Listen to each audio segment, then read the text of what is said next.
The Montana winter of 1885 arrived with vengeance, painting the landscape in shades of alabaster and silver. On this particular night, the wind howled like a wounded animal carrying ice crystals that stung any exposed skin. Most residents of Red Rock had the good sense to remain indoors, door barred against the unforgiving elements. Thomas Blackwood was not among them. He had been checking the fences on the northern edge of his property when he spotted the figure, a dark smudge, against the pristine white, moving with the desperate determination of someone pursued. Through the swirling snow, he watched as the figure stumbled, fell to its knees, and began digging frantically at the frozen ground beneath a gnarled cottonwood tree.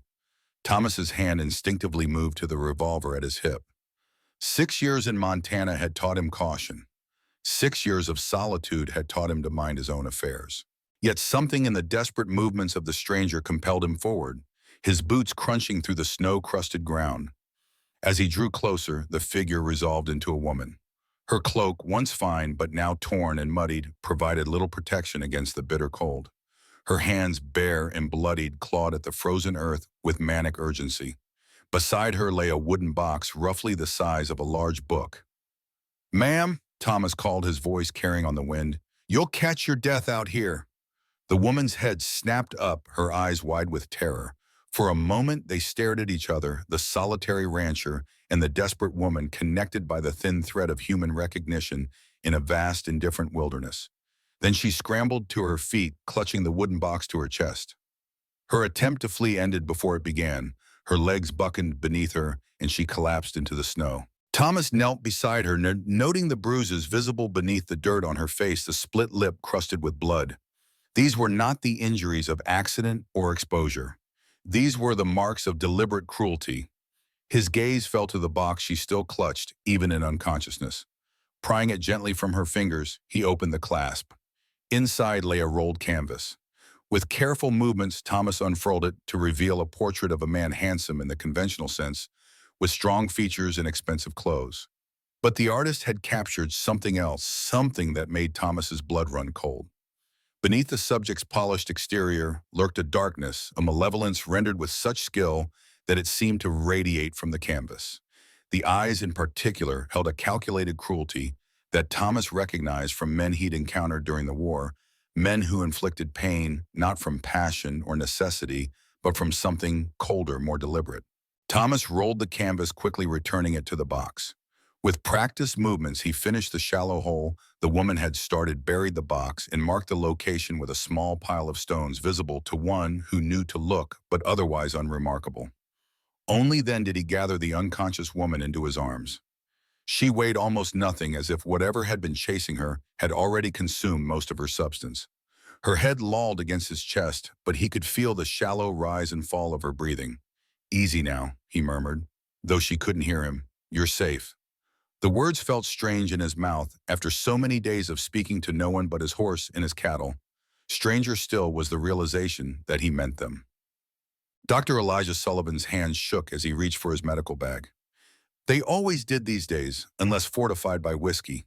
The war had left him with wounds that didn't show on the skin, but manifested in tremors and nightmares, and a thirst that never seemed quenched. "Put her there," he directed, gesturing to the narrow examination table in his small office at the back of his house. His eyes, bloodshot but still sharp, took in the woman's condition with one practiced glance. "What happened?" "Found her out by the north fence," Thomas replied carefully, laying the unconscious woman on the table. "Collapsed in the snow." Sullivan's fingers, surprisingly steady now that they were engaged in their work, moved efficiently over the woman's injuries. "These aren't from exposure," he muttered, examining the pattern of bruises on her arms, the ligature marks on her wrists. "Defensive wounds, and these," he touched the marks on her wrist, "restraints." He looked up, a question in his eyes. Thomas shook his head slightly. He hadn't caused these injuries, and Sullivan nodded, accepting this without comment. "There are only two kinds of wounds like these," the doctor said, his voice low. "From the battlefield or from a bad marriage." Thomas remained by the door, hat in hand, uncertain of his place now that he had delivered the woman to help. The rational part of him suggested leaving, returning to his ranch, to the solitude he had cultivated since arriving in Montana. But something kept him rooted to the spot, watching as Sullivan cleaned each cut with careful hands. "Will she live?" he asked finally. The doctor glanced up, a hint of surprised speculation in his gaze. Thomas Blackwood rarely concerned himself with the affairs of others, particularly strangers. She'll live. These injuries are painful but not life-threatening. Dehydration and exhaustion are the greater concerns. Sullivan reached for a bottle on a nearby shelf. I need to clean these wounds. You can wait outside if you wish. But Thomas didn't move. Instead, he found himself saying, I'll stay in case she wakes frightened. For the next hour, Thomas watched as Sullivan worked. The doctor cleaned each cut with careful hands, applied salves to the bruises, wrapped the worst of the wounds in clean bandages. Through it all, the woman did not wake, though she flinched occasionally when the doctor touched a particularly tender spot. Someone did their level best to break this woman, Sullivan said quietly when he had finished. And not just once. Some of these marks are old. Thomas's jaw tightened, a muscle jumping beneath the weathered skin. He had seen such systematic cruelty during the war, prisoners whose spirits were methodically crushed, whose bodies bore the evidence of prolonged suffering. She'll need a safe place to recover, Sullivan continued, washing his hands in a basin. And somewhere to stay after that, assuming she's running from whoever did this. Rose Whitman, Thomas suggested after a moment's thought. She has that room above her dress shop. Sullivan nodded in agreement. Good choice. Rose would understand about. He gestured vaguely toward the sleeping woman. This sort of thing. The implication hung in the air between them. Rose Whitman's past was not a topic of general discussion in Red Rock, but those who had known her longer understood she had not always been the respectable widow who now ran the town's dress shop. I'll speak with her in the morning, Sullivan said. For tonight, my guest room will suffice. Just then the woman stirred, a small sound of distress escaping her lips. Her eyes fluttered open, one nearly hidden beneath the swelling, and fixed on Thomas's face with startling clarity. Fear bloomed there, immediate and all-consuming. You're safe, Thomas said, the words coming unbidden. No one will harm you here. Her gaze darted around the room, taking in Sullivan, the medical instruments, the unfamiliar surroundings. Her breathing quickened, and she tried to sit up, only to fall back with a groan of pain. Easy, Sullivan soothed, his voice gentle in a way Thomas had rarely heard. You're in Red Rock, Montana. I'm Dr. Sullivan. This man found you collapsed in the snow and brought you to me for treatment. The woman's eyes returned to Thomas' wariness, replacing outright terror. Who are you? She managed, her voice a painful rasp. Thomas Blackwood, he answered simply. Found you out by my north fence. Brought you to the doctor. Her hand moved instinctively to her pocket. Empty. Panic flared in her eyes. Reading her expression, Thomas spoke quietly. If you're looking for a wooden box, it's safe, hidden where you were trying to bury it. Relief washed over her face, followed immediately by suspicion. You looked inside. It wasn't a question, but Thomas nodded once, holding her gaze. I did. She closed her eyes briefly, as if gathering strength. When she opened them again, the fear had been replaced by a wary resignation. What do you want? The question caught Thomas off guard. Mumflam. I am. For your silence, for hiding the box. Understanding dawned. She thought he was blackmailing her, using whatever secret the box contained as leverage. Nothing, he said firmly. I want nothing from you. Disbelief flashed across her features, followed by confusion. Before she could respond, Sullivan interjected. You need rest, he said, his tone brooking no argument. Questions can wait until morning. As if his words had broken a dam, exhaustion swept over the woman's face. Her eyelids grew heavy and she nodded slightly. Thank you, she whispered, the words directed at both men, though her gaze lingered on Thomas. For your help. Do you have a name we can call you? Sullivan asked gently. She hesitated, clearly weighing her options. Sarah, she said finally. You can call me Sarah. Thomas recognized the lie for what it was, a necessary shield, a false name to hide behind. He had done the same when he first arrived in Montana, before settling into the identity of Thomas Blackwood, respectable rancher, with no past worth mentioning. Rest now, Sarah, Sullivan said, adjusting the blanket over her. You're safe here. As Thomas turned to leave, Sarah's voice stopped him. Mr. Blackwood? He paused, looking back. No one can know I'm here, she said, her voice stronger now, despite its rasp. Please. Thomas studied her face, the fear still evident beneath the bruises, the desperate need for secrecy. He nodded once. No one will know from me. It was only as he rode home through the still falling snow that Thomas realized he had made his first promise to another human being in 6 years.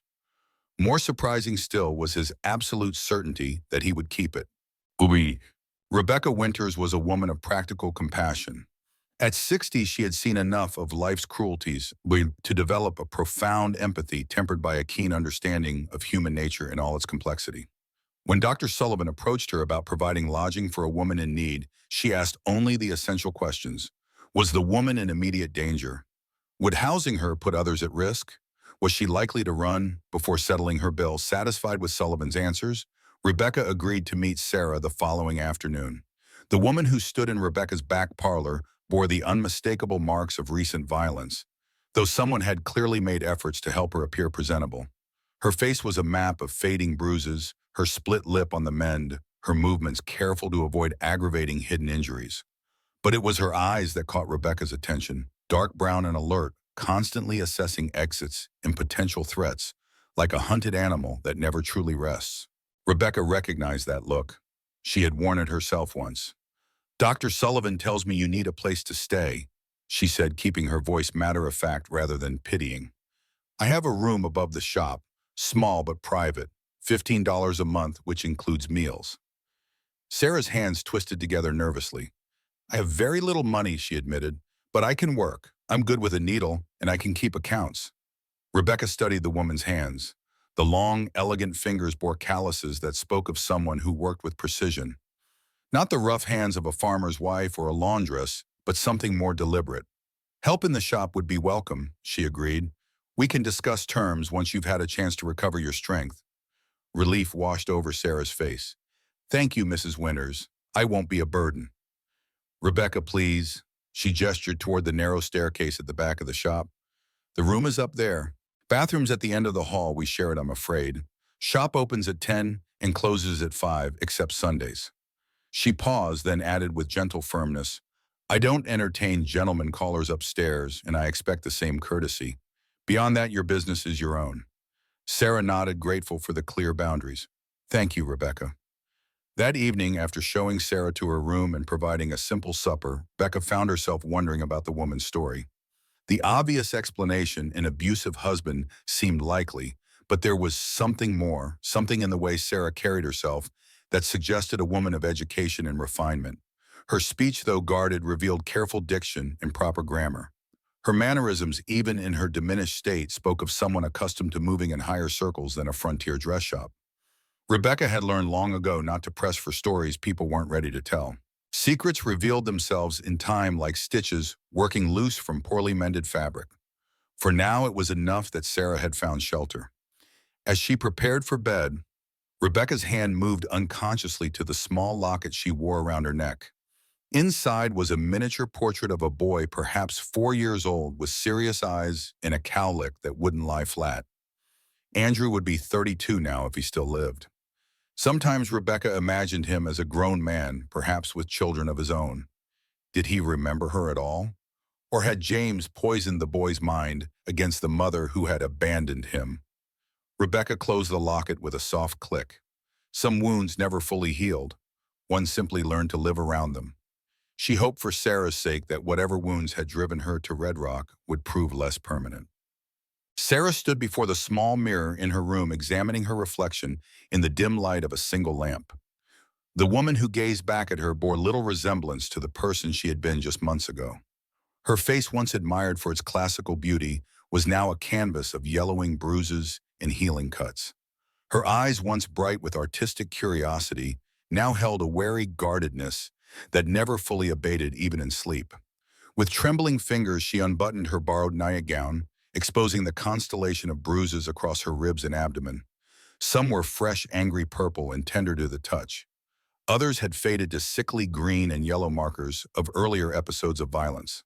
From her valise, she withdrew a small leather case. Inside lay several pencils and a slim sketchbook, the only possessions besides clothing she had managed to bring with her. She opened the book to a blank page and began to draw. Her hand moved with fluid grace, the pencil scratching softly against the paper. The face that emerged was her own, but not as she appeared now. This was a portrait of strength, of determination, of a woman who had survived. The eyes in the drawing held a fire that had been temporarily banked but not extinguished. It was both a reminder and a promise. This was who she had been, who she could be again. When she finished, Sarah studied the drawing. Art had always been her way of understanding the world, of processing emotions too complex for words. Her talent for capturing not just the physical appearance of her subjects, but something deeper. Some essential truth about their character had made her sought after as a portrait artist in Boston society. It had also led her into Nathaniel Harrington's orbit and ultimately to the small room above a dress shop in a Montana frontier town, hiding from the man who had vowed to find her no matter where she ran. Sarah carefully closed the sketchbook, returning it and the pencils to her valise. As she did so, her fingers brushed against another object, a small silver locket containing miniature portraits of her children. Emily's serious eyes so like her own. James's mischievous smile dimpled and carefree. Pain lanced through her sharper than any physical injury. Were they safe? Did they wonder where she had gone? Did they believe what Nathaniel must surely be telling them, that their mother had abandoned them? That she was unstable? Dangerous even? "I will come back for you," she whispered, pressing the locket to her lips. "I promise." But promises, Sarah knew too well, were easier made than kept. The days took on a rhythm. Sarah's bruises faded from angry purple to sickly yellow-green, then slowly disappeared altogether. The swelling around her eyes subsided, revealing the clear brown iris beneath. Her split lip healed, leaving only the faintest of scars. Rebecca proved to be an ideal housemate, respectful of privacy, but present enough that Sarah never felt truly alone. The older woman asked no questions about Sarah's past, but offered small kindnesses that spoke of her understanding: a pot of chamomile tea when nightmares left Sarah wide-eyed at dawn, an extra blanket placed without comment at the foot of her bed, gentle corrections when Sarah startled at sudden movements or sounds. The work in the shop was soothing in its simplicity. Sarah minded the counter-wrap purchases and eventually began to assist with alterations. Her fingers remembered the precise movements of needle and thread skills learned in a Pennsylvania childhood that seemed a lifetime away. Thomas Blackwood came to the shop more frequently than a bachelor rancher might reasonably need to, ostensibly to check if Rebecca had received a shipment of denim he had ordered. He never stayed long, but he always found a moment to exchange a few words with Sarah. A comment about the weather, a question about her recovery, once a wildflower picked from the meadow outside town, offered without ceremony or explanation. Sarah found herself looking forward to these brief encounters, though she told herself it was merely the comfort of speaking to someone who had seen her at her worst and asked nothing in return. One afternoon, as Sarah was carefully hemming a dress for the banker's wife, she became aware of Thomas watching her from across the shop. He stood by the window, hat in hand, his expression unreadable. "Mr. Blackwood," she acknowledged, her needle never pausing in its rhythmic movement through the fabric. "Miss Sarah." He crossed to where she sat, his movements deliberate, as if approaching a skittish horse. "I brought you something." From his pocket, he withdrew a small package wrapped in brown paper. Sarah set aside her sewing, accepting the parcel with a questioning glance. "Pencils," Thomas explained, his voice gruff, "and a proper sketchbook. Noticed your others were getting full." Sarah unwrapped the package, revealing a set of high-quality drawing pencils and a leather-bound sketchbook thinner than any she had used since leaving Boston. Her fingers caressed the smooth paper, surprise, momentarily rendering her speechless. "How did you know I draw?" she asked, finally looking up at him with genuine curiosity. A ghost of a smile touched Thomas's lips. "Saw you once through the shop window, early morning before Rebecca opened up. You were sketching something in that book you carry." His eyes met hers, steady and unapologetic. "You had a look about you like you'd gone somewhere else for a while." The observation was unexpectedly perceptive. When Sarah drew, she did indeed enter a different space, a realm where only she and her subject existed, where truth could be revealed through line and shadow. "Thank you," she said softly. "They're perfect." Thomas nodded, seemingly satisfied. "Weather's turning soon. Spring comes late to these parts, but when it does, the valley fills with wildflowers. Might be worth drawing." The simple statement carried an unexpected weight, an acknowledgement that Sarah might still be in Red Rock when spring arrived, that her stay wasn't necessarily temporary, that perhaps she might find something worth capturing on paper beyond the fear and pain that had driven her flight. After Thomas left, Sarah opened the new sketchbook. The cream-colored pages were smooth beneath her fingers, inviting creation. Almost without conscious thought, she began to draw her pencil, moving in confident strokes across the paper. Thomas emerged on the page not as he appeared in the shop moments ago, but as she had first seen him, a silhouette against the swirling snow, solid and steadfast amidst the chaos of the storm. She captured the watchful intelligence in his eyes, the quiet strength in his posture, the weathered lines of a face that had seen hardship but refused to be defined by it. When the portrait was complete, Sarah studied it critically. She had always had a gift for seeing beyond the surface, for capturing not just a person's appearance, but something of their essence. The man in the drawing radiated a particular kind of integrity, not the showy moral rectitude of self-proclaimed good men, but a deeper, quieter honor born of personal cost. It was a dangerous gift, this ability to see beneath masks. It had brought her acclaim in Boston society, where wealthy patrons commissioned her to immortalize their likenesses. It had also brought her to Nathaniel Harrington's attention and ultimately to ruin. Sarah closed the sketchbook, suddenly uneasy. She had vowed never to allow her art to make her vulnerable again. Yet here she was, drawing a man she barely knew, revealing through her work how closely she had observed him, how much she had already intuited about his character. The shop bell jangled, startling Sarah from her thoughts. Rebecca entered, arms laden with packages from the general store. "I've brought the evening paper," she announced, setting her purchases on the counter. "Though there's precious little news worth reading." Sarah helped unpack the supplies, only half listening, as Rebecca commented on the various items of local interest reported in the Red Rock Gazette. It was only when the older woman mentioned Boston that Sarah's attention snapped fully to the conversation. "What was that about Boston?" she asked, trying to keep her voice casual. Rebecca glanced up, noting Sarah's sudden interest.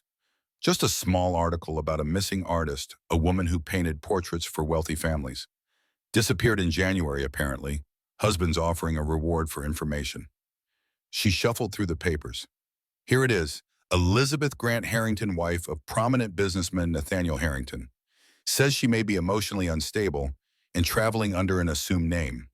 She handed the paper to Sarah, who took it with fingers that trembled slightly.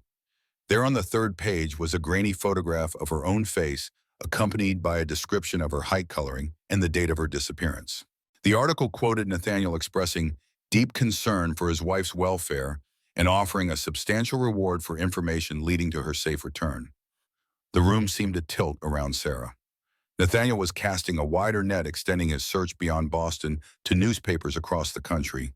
How long before someone in Red Rock recognized her? How long before she would need to flee again, Sarah? Rebecca's voice seemed to come from far away. "Are you all right? You've gone quite pale." Sarah forced herself to breathe, to focus on Rebecca's concerned face. "Yes, I'm—" The lie died on her lips. Rebecca gently took the newspaper from Sarah's white-knuckled grip. She glanced at the article, then back at the younger woman, understanding dawning in her eyes. "I see," she said quietly. "Well, that explains a few things." Sarah braced herself for questions, for judgment, for the inevitable moment when Rebecca would ask her to leave. Instead, the older woman calmly folded the newspaper and set it aside. "The shop could use a good cleaning," she said, her voice matter-of-fact. "The floors especially. We should start fresh tomorrow."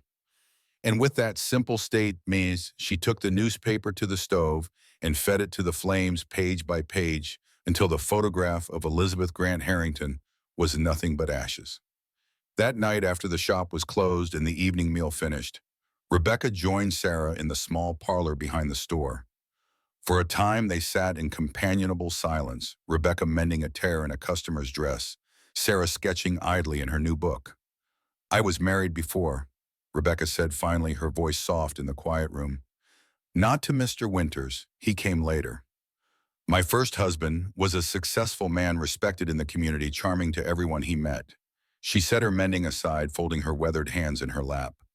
Behind closed doors, he was a different man entirely. Sarah looked up, her pencil stilling on the page. "I left him in '55, Rebecca continued.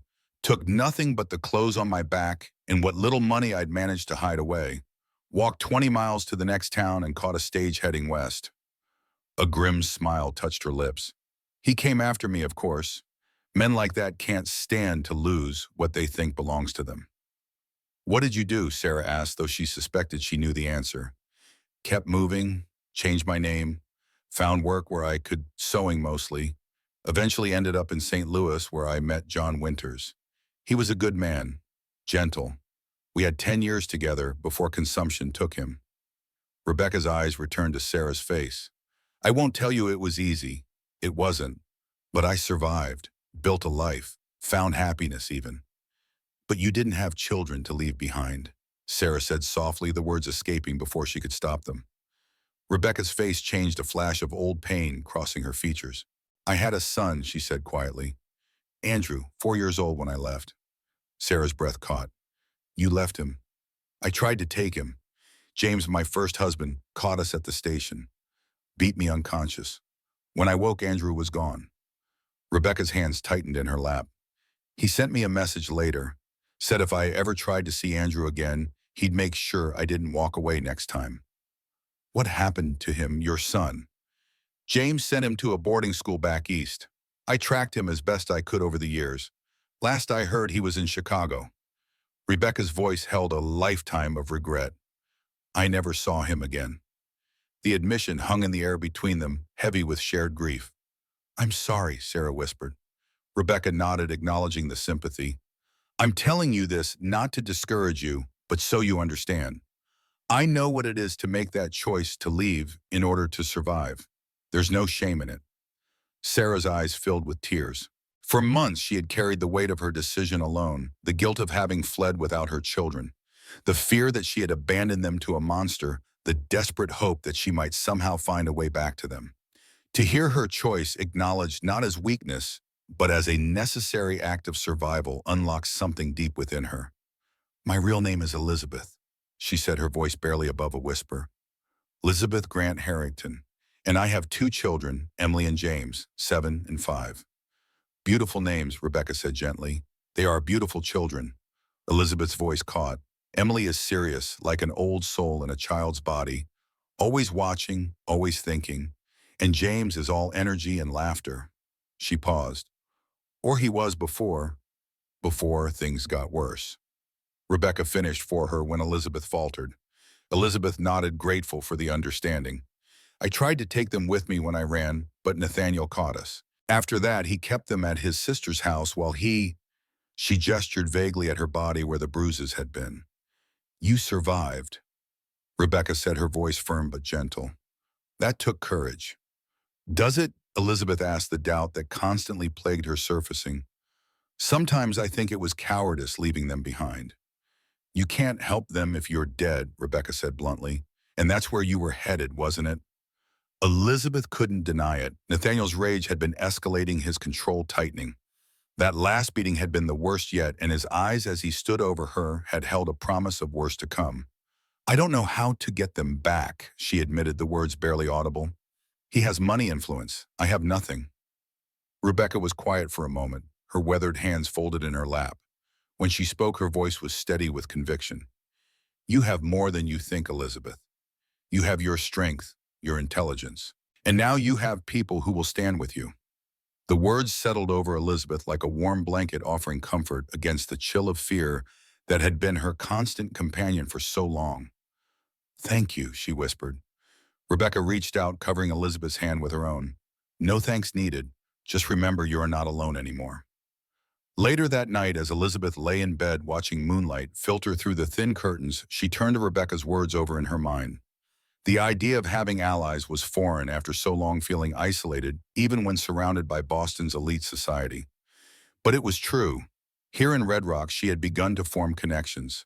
Rebecca with her quiet strength and hard-won wisdom. Dr. Sullivan with his gentle care and discretion.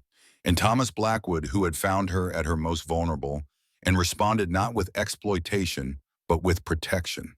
For the first time since her escape, Elizabeth allowed herself to consider a possibility other than running. What if she stayed? What if she fought? The thought was terrifying. Nathaniel's reach was long, his resources vast compared to her own. But as she closed her eyes, Rebecca's words echoed in her mind. You're not alone anymore. Perhaps that would make all the difference. The early spring sunrise painted the eastern sky with tentative strokes of pink and gold. Thomas stood on the porch of his small ranch house, steam rising from the coffee cup in his hand as he watched the day emerge. This time of year always stirred something in him, a restlessness, a reminder of renewal, even as memories of loss pressed close. 6 years had passed since he had lost Sarah and Thomas, his wife and son, in the fire. 6 years of solitude of work that exhausted the body, but never quite silenced the mind. 6 years of existing rather than living. Until the night he found a woman bearing a secret in the snow. Thomas couldn't explain even to himself why he had been drawn to help her. Perhaps it was the echo of his own past, the desperate flight from unbearable pain, the need to bury certain truths too painful to face. Or perhaps it was simply that in her wounded defiance, he had recognized something he thought long extinguished in himself, the will to survive, to begin again. His thoughts turned to the portrait he had glimpsed in the wooden box. There had been something disturbing about it, not just the malevolence captured in the subject's eyes, but the skill with which it had been rendered. The artist had seen beyond the man's carefully constructed facade to the darkness beneath, and had the courage, or perhaps the recklessness, to commit that vision to canvas. Thomas had been a painter once before the war. Not portraits, but landscapes, the rolling hills of Pennsylvania, the changing light on the Allegheny River. He had shown promise, his instructor said. Enough that his father, a practical man who viewed art as an indulgence, had reluctantly agreed to his attending an academy in Philadelphia. Then the war came, and Thomas had set aside his brushes to answer the call. By the time he returned, something essential had changed. The horrors he had witnessed, the things he had done as a scout for the Union cavalry, they had altered his perception, stripped away the romantic lens through which he had viewed the world. He had tried to paint again after the war, after he married Sarah, and settled into the business of building a life. But the landscapes that emerged were different, darker, more complex, suffused with an awareness of transience and loss that made them unsettling rather than beautiful. Sarah had understood. She had encouraged him to follow this new vision, to paint what he truly saw, rather than what he wished to see. Art that doesn't tell the truth isn't worth creating, she had said. After her death, Thomas couldn't bear to touch a brush. The canvases and paints he had once cherished were packed away, buried in the trunk he had brought west, but never unpacked. The truth as he now saw it was too painful to render. Yet seeing Sarah know Elizabeth, he reminded himself, sketch with such absorption had awakened something long dormant. There was a freedom in her artistry even as she used it to process pain. A courage in facing what was, rather than retreating into what might have been. The sun now fully risen, Thomas drained his coffee and turned back to the house. There was work waiting: fences to mend cattle, to check the endless tasks of maintaining a small ranch alone. But as he gathered his gear, his eyes fell on the battered trunk in the corner of the bedroom. Without allowing himself to think too deeply about the impulse, Thomas knelt and opened the lid. The smell of linseed oil and turpentine, faint but distinct, rose to meet him.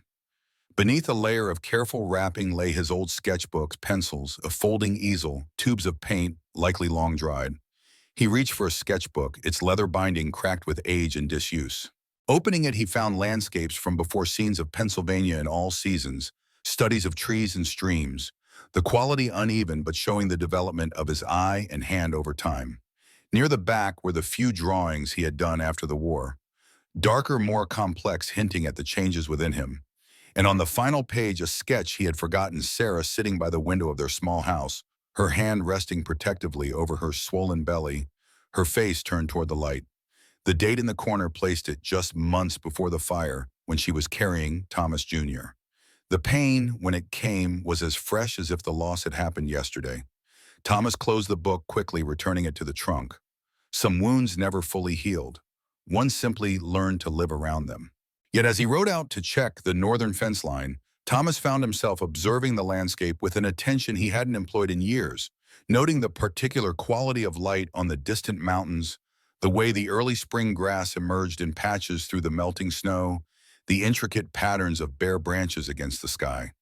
For the first time in 6 years, he was seeing, not just looking, and somewhere deep within a door, long closed, creaked open, just a fraction. "You need to see this," Rebecca said without preamble, entering the back room, where Elizabeth was carefully altering a dress for the mayor's daughter. She held out a newspaper, her expression grave. Elizabeth took it, her stomach tightening with apprehension. There on the front page of the Helena Independent was a larger version of the same photograph that had appeared in the Red Rock Gazette, accompanied by an expanded article. "Renowned portrait artist still missing," the headline declared. Husband fears for mental state. The article quoted Nathaniel extensively describing Elizabeth's increasingly erratic behavior in the months before her disappearance. He mentioned disturbing changes in her artwork and paranoid accusations against him. A Boston physician was cited suggesting Elizabeth might be suffering from female hysteria exacerbated by artistic temperament. Most alarmingly, the article stated that Nathaniel had hired the Pinkerton Detective Agency to assist in the search, with agents dispatched throughout the Western Territories. Elizabeth's hands trembled as she set the newspaper aside. Nathaniel was escalating his efforts, expanding his reach. And now he had professional detectives looking for her men, skilled in tracking fugitives across vast distances. "He's never going to stop looking," she whispered. Rebecca took the paper back, folding it deliberately. "Then perhaps it's time to stop running and start fighting." Elizabeth looked up, surprised by the steel in the older woman's voice. "What do you mean?" "I mean that men like your husband rely on their victims remaining isolated and afraid. They count on silence and shame to protect them." Rebecca's eyes were hard with remembered pain. "But they are not invulnerable. Nathaniel has money connections. In Boston, his word is law." "We're not in Boston," Rebecca pointed out. "And you have something he doesn't expect." "What's that?" "People who believe you." The simple statement struck Elizabeth with unexpected force. For years, Nathaniel had systematically undermined her credibility with friends, with family, even with her own children. He had crafted a narrative of her instability so convincing that when she finally tried to seek help, no one believed her accusations against such a respected member of society. But here in this small frontier town, she had found people willing to see her, not the creation of Nathaniel's manipulation. "There's more," Rebecca said, interrupting Elizabeth's thoughts. "Thomas came by earlier while you were upstairs. Said he needs to speak with you, asked if you could meet him by the old cottonwood tree where he found you." Elizabeth's pulse quickened.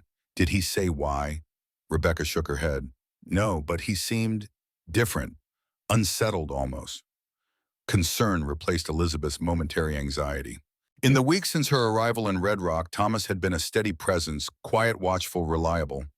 The thought of him unsettled was itself unsettling. "When this evening after the shop closes," Elizabeth nodded, her mind already racing ahead. What could Thomas have discovered that warranted such a meeting? Had someone recognized her? Was her sanctuary in Red Rock already compromised? The rest of the day passed with agonizing slowness. Elizabeth went through the motions of her work, but her thoughts continually returned to the impending meeting. By the time Rebecca closed the shop, her nerves were stretched taut as piano wire. "Would you like me to come with you?" Rebecca asked, noting Elizabeth's tension. Elizabeth considered the offer, touched by the concern behind it. "No, but thank you. I'll be fine." The early spring evening was cool, the air crisp with the lingering chill of winter. Elizabeth wrapped her shawl more tightly around her shoulders as she made her way to the edge of town, where the old cottonwood stood sentinel against the darkening sky. Thomas was already there, his tall figure silhouetted against the last light of day. He had dismounted from his horse and stood with the reins loosely held in one hand, gazing toward the distant mountains. "Mr. Blackwood," Elizabeth called softly as she approached. He turned, and in the fading light, she could see the uncharacteristic tension in his posture. "Miss Sarah," he acknowledged, then corrected himself. "Or should I say Mrs. Harrington?" So he knew. Elizabeth's steps faltered, but she forced herself to continue forward. "Elizabeth, please," she said quietly. "Elizabeth Grant is who I was before everything." Thomas nodded, accepting this. "Elizabeth, then." They stood in silence for a moment, the weight of unspoken questions between them. "You've seen the newspaper," Elizabeth said finally. "Yes." Thomas's expression was grave. "Your husband is casting a wider net." "He won't stop looking," Elizabeth said, echoing her earlier words to Rebecca. "Not until he finds me." "No, I don't imagine he will." Thomas's gaze was steady. "Men like him can't abide losing what they consider their property."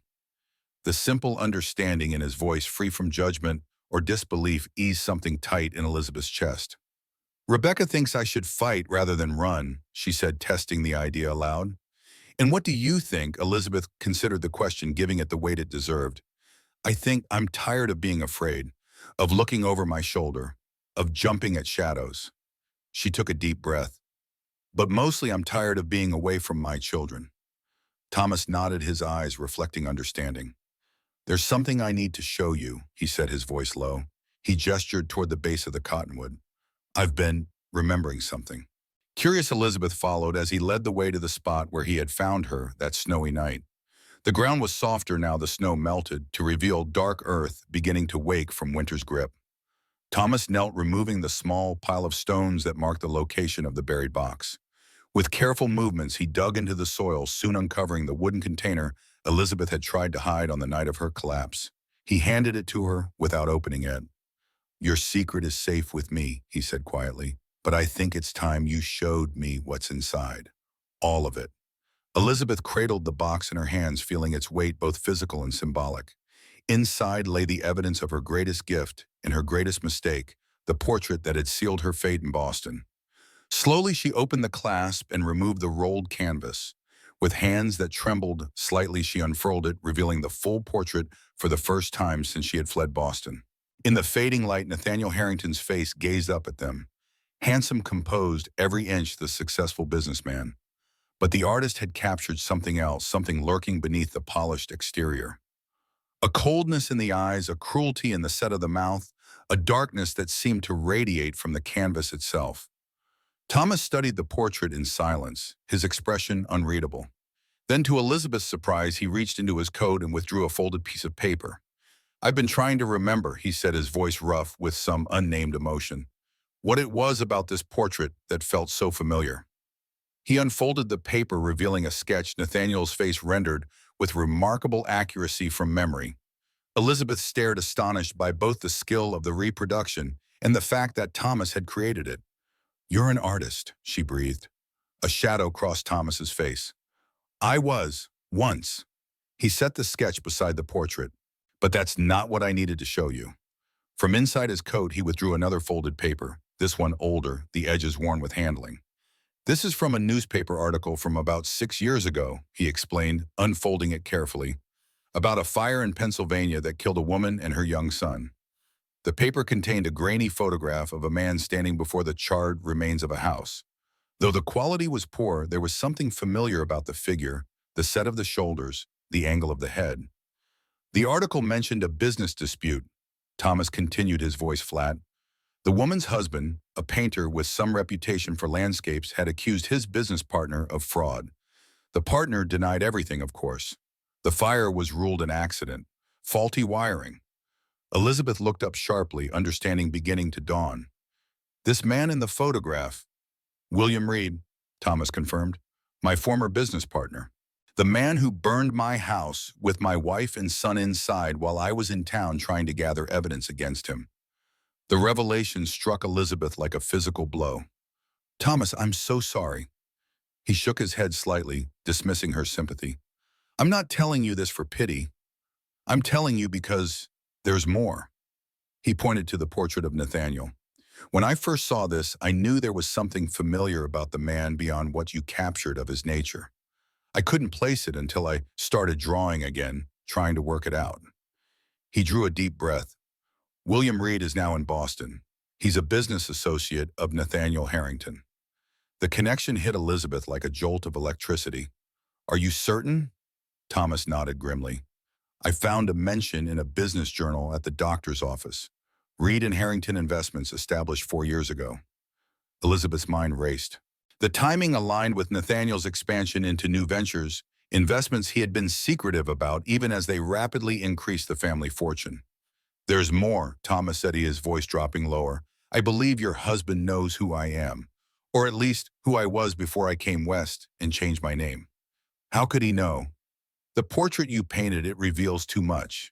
A man like your husband, he would recognize another predator, just as he would recognize someone who might pose a threat to him.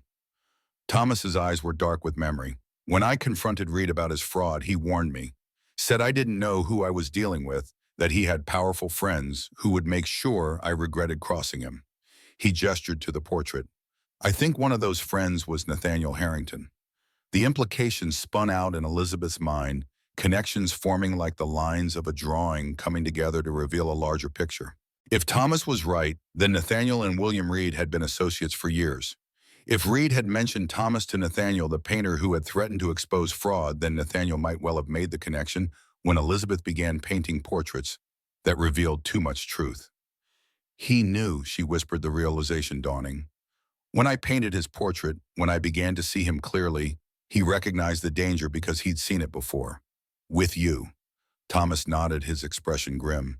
Which means when the Pinkertons come looking for Elizabeth Harrington, they might also be looking for Thomas Wagner, the painter who disappeared after his family died in a suspicious fire. The full weight of the situation settled over them, two fugitives connected by the same powerful enemies, both hiding in a small town that suddenly seemed far less remote than it had hours before.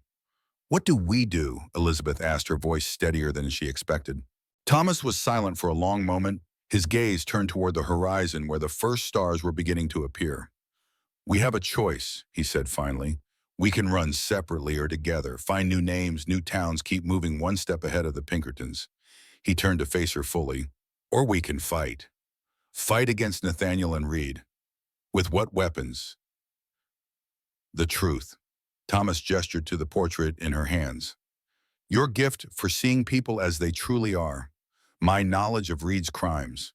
Together we might have enough to challenge them. Elizabeth stared at him, both terrified and exhilarated by the suggestion. It would mean going back to Boston, facing Nathaniel directly. Yes, he would destroy anyone who threatened him. He's done it before. Thomas's expression hardened. So have I been destroyed, or so they thought. Yet here I stand. The quiet certainty in his voice stirred something in Elizabeth, a resolve that had been building since her conversation with Rebecca earlier that day. I need to think, she said finally. This isn't just about me, my children. Of course, Thomas agreed immediately. Take whatever time you need. But he hesitated, then continued, his voice dropping lower. Don't take too long. The Pinkertons are thorough, and Red Rock is a small town. Elizabeth nodded, understanding the warning. She carefully rolled the portrait, returning it to its box. As she did so, her fingers brushed against something else inside a small brass key she had almost forgotten. There's one more thing, she said, withdrawing the key. This opens a safe deposit box in Boston. Inside is the original marriage certificate I found hidden among Nathaniel's papers, proof he was already married to a woman named Charlotte Reynolds when he married me. Thomas's eyebrows rose slightly. Bigamy. Yes. Charlotte supposedly died in a fire at their summer home in Vermont, but I never found a death certificate. Just the marriage license hidden where he thought I wouldn't find it. Elizabeth closed her fingers around the key. If Charlotte Reynolds is alive somewhere, then your marriage to Harrington was never legal, Thomas finished, and his claim to your children would be significantly weakened. Exactly. Elizabeth's heart beat faster at the possibility. Finding Charlotte Reynolds could be the key to everything. Thomas was silent for a moment, considering. Then he nodded decisively. I'll go to Helena tomorrow, see what I can discover about Charlotte Reynolds and any connection to a fire in Vermont. I should come with you. No. Thomas interrupted, his tone gentle but firm. You need to stay where it's safe. If we both disappear from Red Rock at the same time, it will draw attention. Elizabeth knew he was right, but the thought of sending Thomas into potential danger on her behalf was unsettling. Be careful, she said. If Nathaniel or Reed discover you're looking into the past. I've spent 6 years being careful, Thomas assured her, a grim smile touching his lips. No one in Helena will connect Thomas Blackwood, cattle rancher, with Thomas Wagner, painter. As they walked back toward town, the night air cool around them, Elizabeth felt a strange lightness, despite the gravity of their situation. For the first time since her escape, she had more than just a desperate hope. She had the beginning of a plan, and more importantly, an ally who understood what they were facing. Thomas, she said as they reached the edge of town where they would need to part ways. Thank you for believing me, for helping me.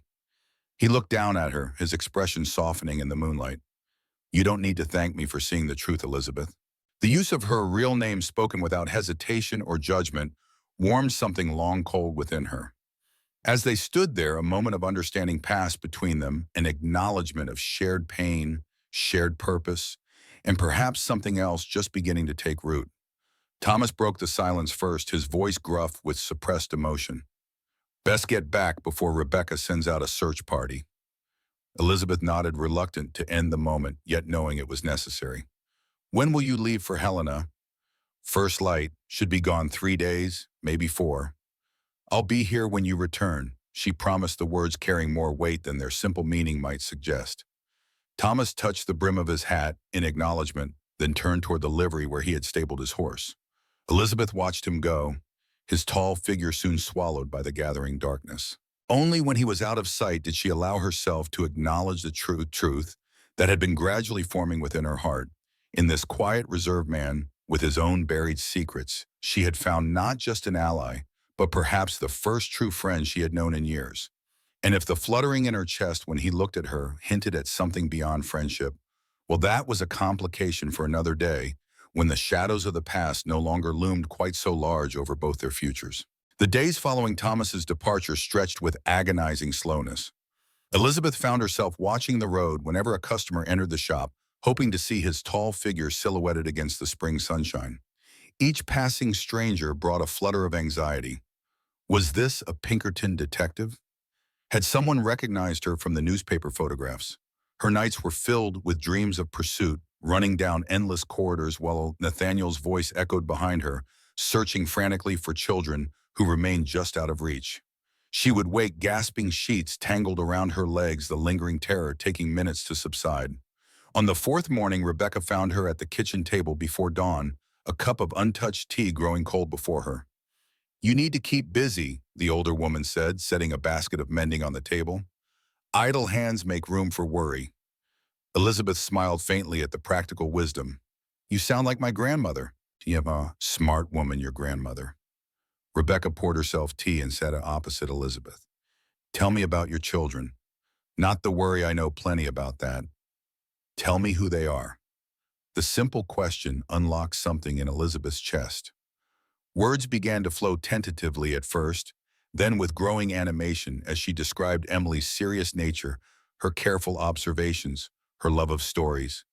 James's infectious laugh, his collection of interesting rocks, the way he hummed to himself while playing. Emily has a gift for drawing, Elizabeth said, a note of pride warming her voice. Even at 7, her eye for detail is remarkable. And James, he sees patterns in everything. Numbers shapes the way clouds move across the sky. Rebecca listened, asking occasional questions that invited more stories, more details. By the time the eastern sky had lightened to pearl gray, some of the tightness had eased from Elizabeth's shoulders. Thank you, she said quietly. Rebecca's weathered hand covered hers briefly. Sometimes remembering the why helps bear the pain, she said. Now there's bread to bake before the shop opens, and Mrs. Peterson's dress won't finish itself. The practical tasks anchored Elizabeth through the morning. By noon, she had almost managed to push her anxiety about Thomas to the back of her mind. Then the shop bell jangled, and she looked up to see a strained and a well-dressed man with a neat beard and watchful eyes. Good afternoon, she greeted him, keeping her voice steady despite the sudden acceleration of her pulse. Welcome to Whitman's dress shop. The man removed his hat, surveying the store with practiced casualness. Afternoon, miss. Fine establishment you have here. Thank you. Are you looking for something in particular? A gift, perhaps? He approached the counter, his gaze settling on her face with uncomfortable intensity. Information, actually, he said, his accent marking him as Eastern. I'm looking for someone who may have passed through these parts. Elizabeth's hands stilled on the fabric she had been folding. Oh, we don't get many travelers through Red Rock, especially in winter. This would have been January or February. The man reached into his coat and withdrew a folded paper. A woman might be using another name. With deliberate movements, he unfolded the paper to reveal a sketch, a remarkably accurate rendering of Elizabeth herself, though with longer hair, and wearing the kind of fashionable dress she had left behind in Boston. Her name is Elizabeth Harrington, the man continued, watching Elizabeth's face closely. Her husband is deeply concerned for her welfare. She's unwell, left home in a confused state. Elizabeth forced herself to examine the sketch, as if seeing a stranger's face. I'm afraid I can't help you, she said, proud of how steady her voice remained. As I said, we don't get many travelers through Red Rock. The man smiled, the expression not reaching his eyes. That's a shame. There's a substantial reward for information leading to her recovery. He laid a card on the counter. Daniel Pinkerton. If you happen to recall anything helpful, you can reach me at the hotel for the next few days. Elizabeth's blood ran cold at the name, though she maintained her neutral expression. I'll keep it in mind. After the detective left, Elizabeth sank onto the stool behind the counter, her legs suddenly too weak to support her. Nathaniel had indeed hired the Pinkertons, and they had traced her to Red Rock with alarming speed. How long before someone in town made the connection? How long before she would need to flee again? Rebecca emerged from the back room, her face drawn with concern. I heard, she said quietly. He came into the bakery earlier asking the same questions. Did anyone recognize me from the sketch? Not that I could tell, but Red Rock is a small town, Elizabeth. People talk. The reality of her situation pressed down like a physical weight. For weeks, she had allowed herself to believe in the possibility of safety of building a life here. Now that fragile hope was crumbling. I should leave, she said, the words catching in her throat, before he shows that sketch to more people, before he puts you in danger. Rebecca's expression hardened. Running is what he expects, what he wants. If he finds me, he won't, Rebecca interrupted with quiet certainty. Not today, at least. The whole town's talking about the Spring Festival Committee meeting this afternoon. Even Pinkerton will be occupied gathering information there. Elizabeth looked up sharply. The meeting at the church hall. Yes, everyone who's anyone in Red Rock will have there. A gleam appeared in Rebecca's eyes, which gives us an opportunity. For what? To see what Mr. Pinkerton knows, what he's planning. Rebecca moved to the door, turning the sign to closed and lowering the shade. He's staying at the Billings Hotel Room 6, according to Mrs. Billings. If we're quick, we can search his room while he's occupied at the meeting. Elizabeth stared momentarily speechless at the suggestion. Rebecca, we can't we? The older woman's face was set with determination. I've lost one life to a man who used his power to control and intimidate. I won't stand by and watch it happen again. The fierce protectiveness in Rebecca's voice stirred something in Elizabeth, a reminder that she was not alone in this fight, that others were willing to risk themselves on her behalf. Even if we could get into his room, she said, the objection weakening even as she voiced it, what would we be looking for? Information. His notes on the investigation. Who he's spoken to. What he knows. Rebecca was already moving toward the stairs. I'll fetch my shawl. You should change into something less memorable. 20 minutes later, they slipped out the back door of the shop. Elizabeth wore a plain brown dress borrowed from Rebecca and had tucked her distinctive dark hair beneath of a nondescript bonnet. They took a circuitous route to avoid the main street, approaching the Billings Hotel from the alley behind. Mrs. Billings keeps a spare key to each room in her office, Rebecca explained as they entered through the kitchen, nodding to the cook who barely glanced up from his preparations. For emergencies.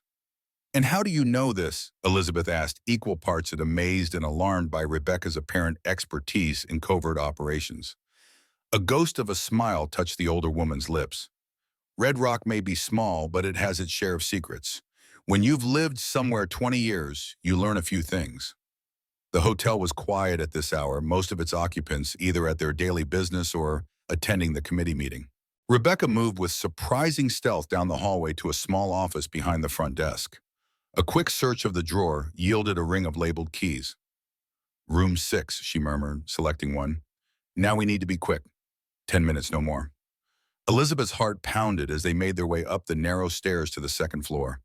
What they were doing was reckless, possibly illegal. If caught, the consequences would be severe not just for her, but for Rebecca as well. The key turned smoothly in the lock of room 6. The space beyond was neat, Spartanly furnished with a single bed, a desk, and a washstand. A valise sat closed at the foot of the bed, and a coat hung on a hook by the door. Rebecca moved immediately to the desk where several papers were arranged in tidy stacks. Look through these, she directed. I'll check his valise. Elizabeth approached the desk, her hands trembling slightly as she began to sort through the documents. Most were telegrams, communications between Pinkerton and his agency, and presumably Nathaniel. One outlined her last known movements: departure from Boston by train, heading west, a possible sighting in Chicago, then nothing concrete until Red Rock. He doesn't know for certain that I'm here, she realized aloud. He's following a trail, not acting on specific information. That gives us an advantage. Rebecca replied, carefully examining the contents of the valise. Ah, here's something. She withdrew a small notebook, flipping through its pages. Names of people he's already interviewed in town. Dr. Sullivan, Sheriff Tanner, the station master. Her finger traced down the list. Thomas Blackwood. Elizabeth's breath caught. What does it say about Thomas? Rebecca squinted at the small handwriting. Ranch north of town. Reclusive. Arrived 6 years ago from Pennsylvania. Possible connection to Wagner case. She looked up sharply. What's the Wagner case? Thomas's real name is Wagner, Elizabeth explained quickly. He changed it after coming west. Pinkerton must be connecting the dots. The implications sent a chill through her. If Pinkerton had already identified Thomas's true identity, how close was he to confirming hers? A noise in the hallway, footsteps approaching, froze them both. Rebecca quickly returned the notebook to the valise, arranging everything as she had found it. Elizabeth hastily stacked the papers on the desk, heart hammering against her ribs. The footsteps passed by, continuing down the hall. Both women exhaled in relief. Time to go, Rebecca whispered, moving toward the door. We've learned what we needed to. They slipped out, locking the door behind them. The return journey to the shop passed in tense silence, both alert for any sign of pursuit or recognition. Only when they were safely inside the door, bolted behind them, did Elizabeth allow herself to breathe normally again. He's connecting Thomas to me, she said, sinking into a chair. That puts him in danger too. Rebecca's expression was grave. More than that, if this Pinkerton has identified Thomas as Wagner, then your husband may already know that connection as well. The thought sent a wave of dread through Elizabeth. Thomas was in Helena, unknowingly exposed, while the net tightened around both of them in Red Rock. I need to warn him, she said, rising to her feet. Send a telegram.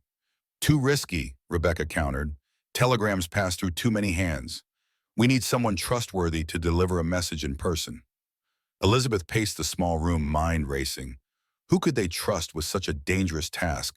Who would be willing to ride to Helena at a moment's notice, carrying a warning that could implicate them in a conspiracy? A knock at the back door startled them both. Rebecca approached cautiously, peering through the small window before unlocking it with evident relief. Dr. Sullivan, she greeted the man who entered. Thank goodness it's you. Sullivan removed his hat, his bloodshot eyes taking in the tension in the room. Rebecca, Mrs. Harrington. His use of her real name confirmed he knew her identity. I came to warn you. There's a Pinkerton detective asking questions all over town, showing a sketch that looks remarkably like you. We know, Elizabeth said. He's already been here. Sullivan ran a hand through his graying hair. Then you also know he's been asking about Thomas Blackwood, making connections that put both of you at risk. How did you buy? Pinkerton came to me first, professional courtesy between men of investigation, he said. Sullivan's mouth twisted in a bitter smile. Wanted to know if I'd treated any women matching your description. Then he asked about Thomas, seemed particularly interested in the possibility that he might actually be Thomas Wagner, a painter from Pennsylvania whose family died in a fire. Elizabeth exchanged a glance with Rebecca. Sullivan knew far more than they had realized. Thomas helped you the night you arrived, the doctor continued. Now he needs help in return. I have a horse saddled behind the clinic. I can be in Helena by tomorrow noon if I ride through the night. The offer took Elizabeth by surprise. You would do that, risk yourself to warn him. Something flickered in Sullivan's bloodshot eyes, determination perhaps, or a deeper emotion she couldn't quite name. I owe Thomas a debt, he said simply. And I've stood by while good people suffered before. I won't make that mistake again. Elizabeth felt a surge of gratitude toward this complicated man with his shaking hands and haunted eyes. Thank you, she said softly. Sullivan nodded, accepting her thanks without comment. What message shall I deliver? Tell him Pinkerton knows who he is. Tell him, she hesitated, uncertain how much to reveal. Tell him the portrait has been seen and he should not return to Red Rock yet. Consider it done. After Sullivan departed, Elizabeth turned to Rebecca, a new determination hardening within her. I can't stay here, she said. Not while Thomas is in danger because of me. Not while Pinkerton continues to question everyone in town. Where will you go? Rebecca asked, practical as always. The old Mallister place you mentioned once, is it still empty? Rebecca nodded slowly. Yes, but it's primitive. No proper heating, minimal furniture. but isolated, unlikely to be checked by Pinkerton. Yes to both. Elizabeth made her decision. I'll go there tonight after dark. Stay hidden until we know more about what Pinkerton has discovered and what Thomas has learned in Helena. Rebecca looked as if she might object, then sighed in resignation. I'll pack some supplies, food blankets, lamp oil. She fixed Elizabeth with a stern gaze. But I'm coming to check on you every day. No arguments. The simple statement of support brought unexpected tears to Elizabeth's eyes. Thank you, she whispered. No thanks needed, Rebecca replied gruffly. Just stay alive. The abandoned Mallister farmhouse stood silhouetted against the evening sky, its weathered boards and sagging porch, a testament to the harsh Montana seasons it had endured. Inside, Elizabeth moved carefully through the dusty rooms, a single lamp casting long shadows across the bare floors. The house was indeed primitive, a table, a few chairs, a cast-iron stove in the kitchen area, two narrow beds in the single bedroom. But it was shelter, and more importantly, it was isolated, situated well off the main road with a view of anyone approaching. Elizabeth set her lamp on the table and began unpacking the supplies Rebecca had sent with her, enough food for several days' blankets, a kettle, a few basic cooking utensils. The physical tasks helped quiet her racing thoughts, gave her hands something to do besides twist anxiously in her lap. As night deepened, she built a small fire in the stove, careful to keep it low, so the smoke wouldn't be visible from a distance. The spring nights were still cold in Montana, and the old house offered little protection against the chill that seeped through its walls. Wrapped in a blanket, Elizabeth sat by the window watching the moon rise over the distant mountains. The vast landscape, silver-washed in the moonlight, emphasized her isolation. She was a tiny speck in an enormous wilderness, far from everything familiar, everything she loved. Her thoughts turned to Emily and James as they did every night. Were they safe? Were they being cared for properly? Did they miss her, or had Nathaniel already poisoned their minds against her? And Thomas, where was he now? Had Sullivan reached him in time? Was he in danger because of his connection to her? The questions circled endlessly, offering no answers, no comfort. Eventually, exhaustion claimed her, and Elizabeth dozed fitfully in the hard chair, the Montana night silent around her.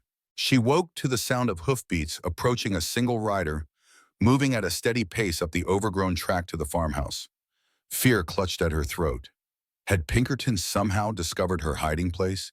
Elizabeth doused the lamp and moved to the window, straining to see in the pre-dawn light. As the rider drew closer, relief flooded through her. Rebecca, true to her word, had come to check on her. But as the figure dismounted, Elizabeth realized it wasn't Rebecca at all.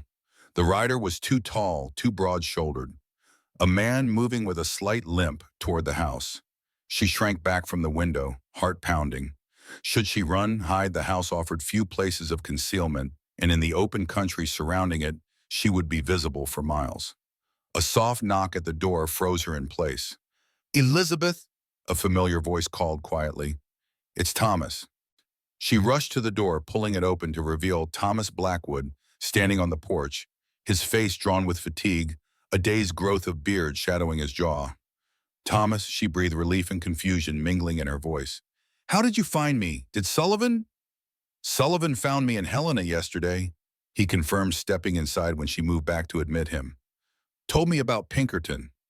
Rebecca was at the livery when I returned, said you'd come here. Elizabeth closed the door behind him, noting the weariness in his posture, the way he favored his right leg. You're hurt, she said, concern overriding all other considerations. Thomas shook his head dismissively. It's nothing. Old injury acts up sometimes after a long ride. Sit, she insisted, gesturing to one of the chairs. I'll make coffee.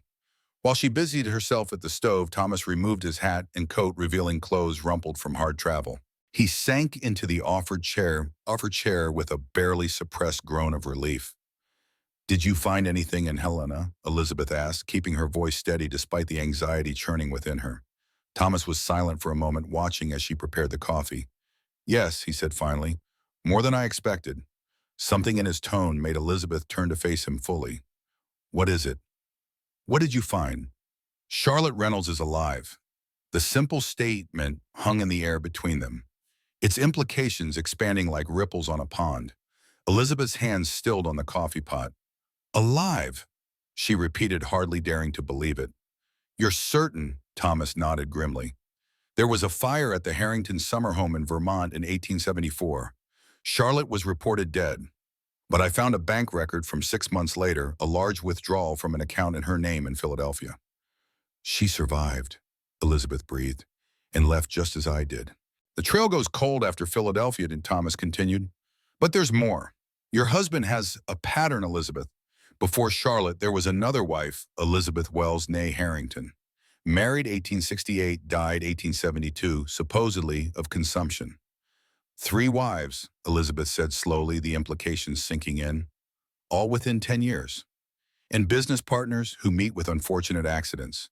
Competitors who suddenly sell their companies after personal tragedies. Thomas's eyes were grave in the dim light. Nathaniel Harrington has built his fortune on other people's misfortunes. A chill ran through Elizabeth, despite the growing warmth from the stove.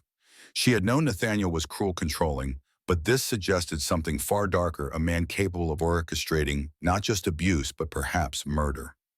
The children, she whispered, fear clawing at her throat.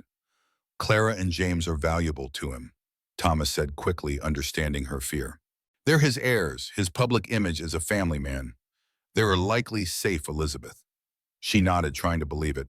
Nathaniel had never physically harmed the children, though his coldness toward them, his arbitrary rules and harsh discipline had done damage of a different kind. Did you find anything that might help me legally? She asked, forcing her mind back to the practical question. The marriage certificate is real, Thomas confirmed. I saw the original record in the Vermont County office. Nathaniel Harrington married Charlotte Reynolds on June 12, 1872. No record of divorce or annulment, no death certificate, despite the reported fire. So my marriage was never legal. Elizabeth said, the word strange on her tongue. The children would still legally be Harrington's, most likely, Thomas said gently. But a good lawyer might be able to use this to challenge his claim of sole custody, especially given his deception. Elizabeth turned this over in her mind. Not a clear victory, but a starting point. Leverage. There's something else, Thomas added, his tone changing slightly. Something I found by chance. A notice in a Chicago legal journal from 3 months ago. Charlotte Reynolds Harrington has filed for divorce in absentia, claiming abandonment. Elizabeth's breath caught. She's in Chicago. It was at least when the notice was published. Thomas reached into his coat and withdrew a folded paper. I copied the details. Includes the name of her attorney. With trembling fingers, Elizabeth accepted the paper, scanning the information in the dim light. A connection to Charlotte, to a woman who had survived Nathaniel, who might understand, who might even be willing to help. This is words failed her. A start, Thomas finished for her. Not an ending, but a beginning. They sat in silence for a moment, the magnitude of the discovery settling between them. The coffee pot began to steam, and Elizabeth rose to pour 2 cups, grateful for the mundane task that gave her hands something to do while her mind processed the implications of Thomas's discoveries. When do we leave for Chicago? She asked, setting a cup before him. Thomas looked up sharply. Chicago. To find Charlotte Reynolds, to ask for her help. Elizabeth's voice grew stronger with each word. She survived Nathaniel. She's taking legal action against him. She might be the key to everything. Thomas studied her face, noting the determination that had replaced fear.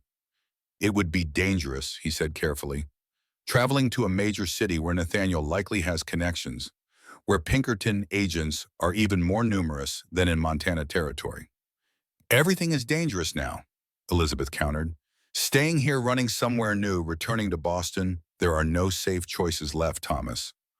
Only those that might lead to my children and those that won't. He nodded slowly, acknowledging the truth of her words. Chicago, then, he agreed, but not immediately. We need to prepare, gather resources, plan our route carefully. How long? A week, perhaps 2. Time to ensure Pinkerton has moved on from Red Rock to arrange finances for the journey. Thomas's expression softened slightly. And time for you to recover your strength. Chicago will demand everything you have. Elizabeth wanted to argue, to insist they leave immediately, but she recognized the wisdom in his caution. She was exhausted, stretched thin by fear and anxiety. Rushing headlong into another dangerous situation would only increase the likelihood of failure. A week, she agreed reluctantly. No more. Thomas nodded, sealing the agreement. I'll return to my ranch tomorrow, make the necessary arrangements. It's safer if we're not seen together until we're ready to depart. The thought of being separated again sent a pang through Elizabeth, though she knew he was right. Will you be safe there if Pinkerton knows who you are? My ranch is isolated and I know every approach, Thomas assured her. No one can reach the house without being seen for miles. They spoke late into the night, planning their journey, discussing what they knew about Charlotte Reynolds and how best to approach her. Thomas would contact her attorney first, arranging a meeting without revealing Elizabeth's identity, until they could be certain Charlotte wasn't allied with Nathaniel in some way. As dawn approached, Thomas rose to leave, needing to be well away from the Mallister place before full light made his presence visible from a distance. Rebecca will continue to check on you, he said, donning his coat, and I'll send word through her if anything changes. Elizabeth walked with him to the door, reluctant to see him go, yet knowing it was necessary. Be careful, she said softly. Thomas paused, looking down at her with an expression she couldn't quite read in the dim light. I will, he promised. Then with a gentleness that caught her by surprise, he reached out to brush a strand of hair from her face. Take care of yourself, Elizabeth. All of this means nothing if you're not safe. The simple touch, the concern in his voice, warmed something long cold within her. For a moment they stood suspended in a fragile bubble of connection, both aware of the current running between them, yet unable or unwilling to acknowledge it directly. Thomas broke the spell, first stepping back with a small nod. 1 week, he reminded her, then we go to Chicago. Elizabeth watched from the window as he rode away, his figure gradually disappearing into the lightning landscape. When he was gone, she returned to the table where his discoveries lay, the notes about Charlotte Reynolds, the confirmation of Nathaniel's duplicity, the first concrete evidence that she was not alone in her struggle against him. For the first time since fleeing Boston, Elizabeth felt something beyond fear and desperate hope. A spark of determination, of righteous anger kindled within her. Nathaniel had taken everything from her, her home, her children, her safety, her identity, but he had not taken her will to fight her capacity to act rather than merely react. She would go to Chicago. She would find Charlotte Reynolds, and together perhaps they would find a way to bring Nathaniel Harrington to justice. The Montana spring unfurled with tentative beauty, wildflowers carpeting the meadows, tender green leaves emerging on the cottonwoods, the air softening with the promise of warmth to come. Under different circumstances, Elizabeth might have found joy in the seasonal renewal, might have sketched the changing landscape with the same appreciation Thomas had once brought to his paintings. Instead, she spent the days in tense preparation, waiting for word that it was safe to begin their journey. Rebecca visited daily, bringing supplies, news from town, and on the third day a message from Thomas Pinkerton had departed Red Rock, apparently convinced Elizabeth was not there after all. He's following a false lead to Butte, Rebecca reported. Sheriff Tanner let slip that a woman matching your description had been seen boarding a northbound train last week. And Thomas, is he safe? Keeping to his ranch's plan, he's arranged for train tickets from Helena to Chicago. You'll leave in 4 days. The news brought both relief and renewed anxiety. The wheels were in motion. Soon they would be on their way to Chicago, to Charlotte Reynolds, to whatever awaited them there. On the 5th day of Elizabeth's seclusion, Rebecca arrived later than usual, her expression tight with worry. What is it? Elizabeth asked, immediately recognizing the signs of suppressed agitation. Has something happened? Rebecca hesitated, then sighed heavily. A woman came to the shop today asking for you. Elizabeth's heart stuttered. Asking for Sarah or for Elizabeth? For Elizabeth Harrington, Rebecca confirmed grimly. Not a Pinkerton. A woman perhaps 40, well-dressed, educated from her speech. Did she say what she wanted?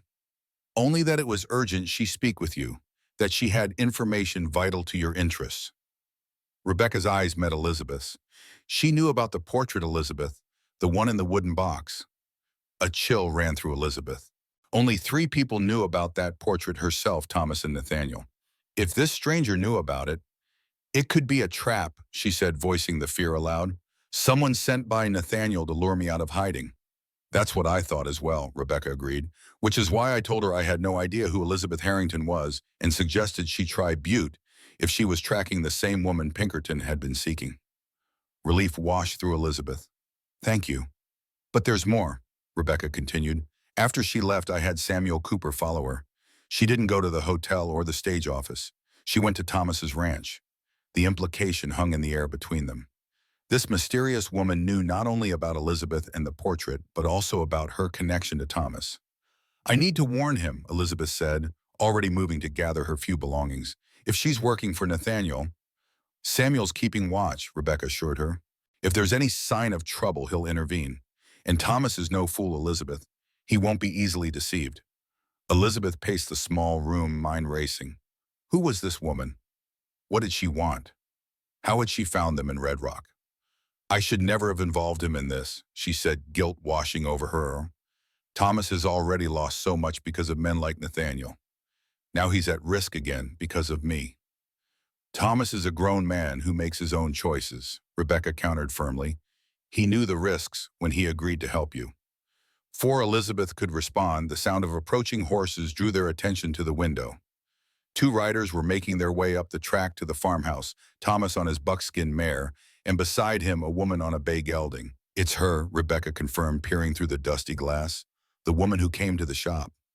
Elizabeth's pulse raced. Thomas wouldn't have brought the stranger unless he trusted her or unless he had no choice. Stay back from the door, Rebecca warned, moving to position herself protectively. Let me speak to them first. The riders drew up before the house, dismounting with the easy grace of experienced horseback travelers. Thomas approached first, his expression unreadable, as he knocked on the weathered door. Rebecca opened it a crack. Thomas, you've brought company. Someone you both need to meet, he replied, his voice betraying nothing of his thoughts. May we come in? Rebecca hesitated, glancing back at Elizabeth, who nodded tensely. She had trusted Thomas with her life once before. She would trust his judgment now. The door opened wider, admitting Thomas and the stranger, a slender woman in a well-made traveling suit of navy blue, her dark hair streaked with early silver and arranged in a simple knot at the nape of her neck. Her face might once have been beautiful, but was now marked by lines of hardship and determination. Her eyes, a clear gray, assessed Elizabeth with careful intensity. Mrs. Harrington, she said, her voice cultured, but with the faintest trace of a Western accent.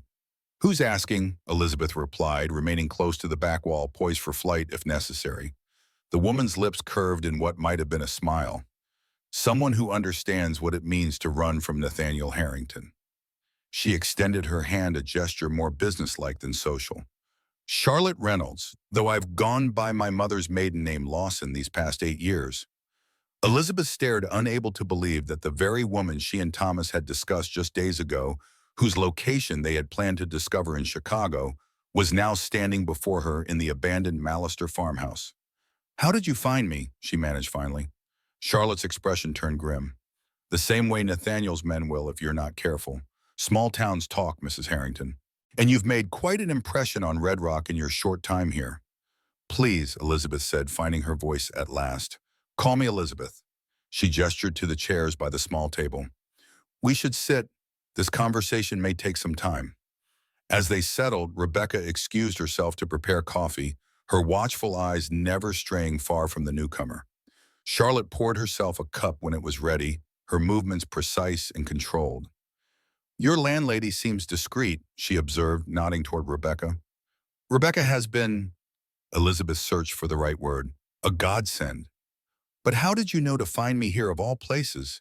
She continued, still struggling to process the woman's appearance. I've been tracking Nathaniel's activities for years, Charlotte explained, her voice matter of fact. When I saw the notices about his missing wife in the Chicago papers, I recognized the pattern. Then last week, a man came asking questions about Charlotte Reynolds at my attorney's office in Chicago. Said he was researching a historical matter for a client in Montana Territory. She glanced at Thomas, who remained standing near the door, watchful as always.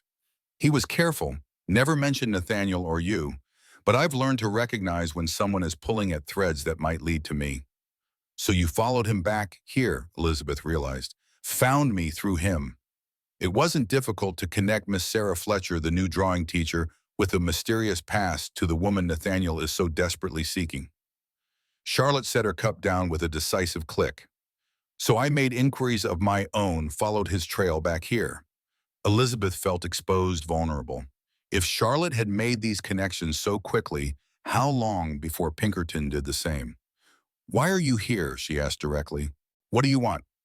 The same thing you do, I imagine. Charlotte replied, equally direct. To be free of Nathaniel Harrington once and for all, to ensure he can never harm another woman as he harmed us. Her expression softened slightly. And to help you reclaim your children if possible. If possible, Elizabeth repeated the qualifier hanging painfully in the air. Charlotte leaned forward, her gaze intent. Elizabeth, I need you to understand something. Nathaniel is not merely cruel or controlling. He is dangerous in ways that go beyond physical violence. She drew a steadying breath. The fire that supposedly killed me, he set it himself with me inside the house. Wow. Elizabeth's hand trembled, coffee spilling onto the saucer. You're certain? I saw him, Charlotte said simply. Watched through the window as he poured the kerosene, struck the match. I escaped through a back door he didn't know existed with nothing but the clothes I wore. The matter-of-fact recounting of such horror left Elizabeth speechless. She had known Nathaniel was capable of violence, had experienced it firsthand, but attempted murder. Why? She finally asked. Why would he? Money, Charlotte replied. My inheritance came under his control when we married, but reverted to my family if I died childless. He'd already spent most of it on bad investments. But with me dead, he could collect the life insurance he'd taken out without my knowledge. The calculation of it, the cold premeditation, sent a chill through Elizabeth's core. The children, she whispered, fear clawing at her throat anew. My Emily and James. Charlotte's expression gentled. Are probably safe for now. Nathaniel values appearances above all. His public image as a devoted father is too important to risk. But if he felt threatened, Elizabeth pressed, if he thought I might take them, use this information against him, that's why we must move carefully, Charlotte agreed. I've spent 8 years building a case against him, gathering evidence of his business frauds, his involvement in them, in at least 2 suspicious deaths. My lawyer in Chicago has it all in a secure location. Her eyes held Elizabeth steadily. With your testimony with proof of his bigamy, we might finally have enough to act. Act how? Elizabeth asked. Go to the authorities. The authorities in Boston are in Nathaniel's pocket, Elizabeth interrupted bitterly. Which is why we need leverage first, Charlotte agreed. Enough evidence to force him to negotiate, to give you your children, to give us both our freedom in exchange for our silence. It was a cold calculation, but Elizabeth understood the logic. Nathaniel feared scandal more than anything, the damage it would do to his business interests, his standing in society. I have the original marriage certificate, Elizabeth said, in a safe deposit box in Boston. Charlotte's eyes widened slightly. You were clever to secure it. That alone would be powerful leverage. But I would have to return to Boston to retrieve it, Elizabeth pointed out. Walk into the very place Nathaniel is most likely to find me. Not necessarily alone, Charlotte countered. I have resources, connections he doesn't know about. Her gaze shifted briefly to Thomas, who had remained silent throughout their exchange. And it seems you have allies here as well. Thomas stepped forward at last, his face grave in the fading afternoon light. Elizabeth and I were planning to travel to Chicago, he said, to find you as it happens. Now that you're here, it seems our destination has changed. To Boston, Charlotte confirmed, to confront Nathaniel with everything we know. The boldness of the plan both terrified and exhilarated Elizabeth. To return to Boston to face Nathaniel directly rather than continuing to flee. It was either the bravest or the most foolhardy course of action imaginable. When she asked the single word carrying the weight of her decision, as soon as possible, Charlotte replied, the longer we wait, the more time Nathaniel has to find you first to prepare his defenses. 2 days, Thomas interjected. We need supplies, tickets, a detailed plan, and we should travel separately, at least at first. 3 people matching our descriptions traveling together would be too noticeable. Charlotte nodded in agreement. Wise precaution. I'll go ahead to Chicago, make arrangements with my attorney. You 2 can follow, and we'll continue to Boston together. As they discussed the practicalities, train schedules, meeting points, contingency plans, Elizabeth felt a strange lightness despite the danger ahead. For months, she had been responding to Nathaniel's pursuit, always one step away from capture. Now finally, she was acting with purpose, moving toward a confrontation on her terms, rather than his. When Charlotte departed to return to town, promising to meet them in Chicago in a week's time, Thomas remained behind. He stood at the window watching until Charlotte's figure disappeared down the track before turning to Elizabeth. "Do you trust her?" he asked directly. Elizabeth considered the question carefully. "I believe her story," she said finally. "I recognize the truth of what she's survived, what she's endured. But trust, that's harder to give after everything that's happened." Thomas nodded, understanding in his eyes. "We'll proceed carefully. Verify what we can of her story before committing fully to her plan." "And you," Elizabeth asked softly, "will you really come all the way to Boston, face Nathaniel and William Reed?" Something hardened in Thomas's expression at the mention of Reed's name. "Yes," he said simply. "All the way. Why, the question slipped out before she could stop it. "Why risk so much for me?" Thomas was silent for a long moment, his gaze turning toward the window where the last light of day cast long shadows across the weathered porch. When he spoke, his voice was rough with emotion held in check. "Because you reminded me what it means to fight for something that matters," he said finally. "And because," he trailed off, searching for words. "'Cause," Elizabeth prompted gently, "because when I lost my family, I lost my purpose. Everything that mattered." His voice roughened further. "For 6 years, I've been a ghost in my own life. Then you appeared, broken, but not defeated. Afraid, but still fighting. And I remembered what it was to care about something. Someone." The raw honesty in his voice struck Elizabeth to her core. Here was a man who had lost everything, who had retreated from life itself, now willing to risk what little peace he had found to help her reclaim what she had lost. "Thomas," she whispered, not trusting her voice with more. He turned to her, his gaze holding hers. Slowly giving her every chance to withdraw, he raised his hand to her face. His fingers were calloused but gentle as they traced the line of her cheek, then came to rest at the curve of her jaw. "You don't owe me anything," he said quietly. "Not for this, not ever." "I know," Elizabeth replied, her voice steadier now. With deliberate movement, she placed her hand over his, holding it against her face. "That's why I trust you." For a long moment they stood thus, connected by that simple touch, by the understanding that flowed between them. Then with equal deliberation, Elizabeth lowered their hands, but did not release his. "We should prepare," she said, though everything in her wished to remain in this moment, in this connection, far from the complications waiting ahead. "There's much to do before we leave." Thomas nodded, respecting her decision without question. But as they began to discuss the practical details of their journey, he kept her hand in his, a silent affirmation of connection that meant more than words could express. The path ahead was fraught with danger, returning to Boston, confronting Nathaniel, attempting to reclaim Emily and James. Success was far from certain. The risks were enormous. Yet for the first time since her desperate flight from Nathaniel's house, Elizabeth felt a flicker of genuine hope. Not just the desperate hope of survival, but something stronger, more substantial. Hope born of purpose, of connection, of the knowledge that she was no longer fighting alone. Boston awaited with all its perils and possibilities. And beyond that, if they survived, if they succeeded, perhaps something new might emerge from the ashes of all they had lost. Something neither of them had dared imagine until now. The journey east unfolded like a reversing of Elizabeth's flight months earlier. The rocking train cars, the changing landscape, the gradual shift from the rugged wilderness of Montana to the increasingly populated territories of the Midwest. They traveled separately at first as planned. Thomas departed a day ahead, taking a southern route through Wyoming territory to avoid potential watchers in the more direct northern passage. Elizabeth followed, her hair now a subdued auburn, thanks to Rebecca's careful application of walnut dye, her distinctive features partially concealed by a modest veiled hat. Chicago, when they reached it, overwhelmed Elizabeth with its noise and crowds after months in the relative quiet of Red Rock. The city had grown explosively since she had passed through on her westward journey, new buildings stretching skyward, streets teeming with horses and carriages and humanity of every description. Charlotte Reynolds, or Catherine Lawson as she was known in Chicago, met them at a modest hotel on the city's south side, away from the fashionable districts where Nathaniel might have business connections. "You weren't followed?" she asked without preamble, her gray eyes scanning the street beyond the window of Elizabeth's room. "No," Thomas assured her. "We took every precaution. Different routes, different names on the tickets. No one knows we're here." Charlotte nodded, satisfied. "Good. We have much to discuss before continuing to Boston." She withdrew several documents from her valise, spreading them on the small table.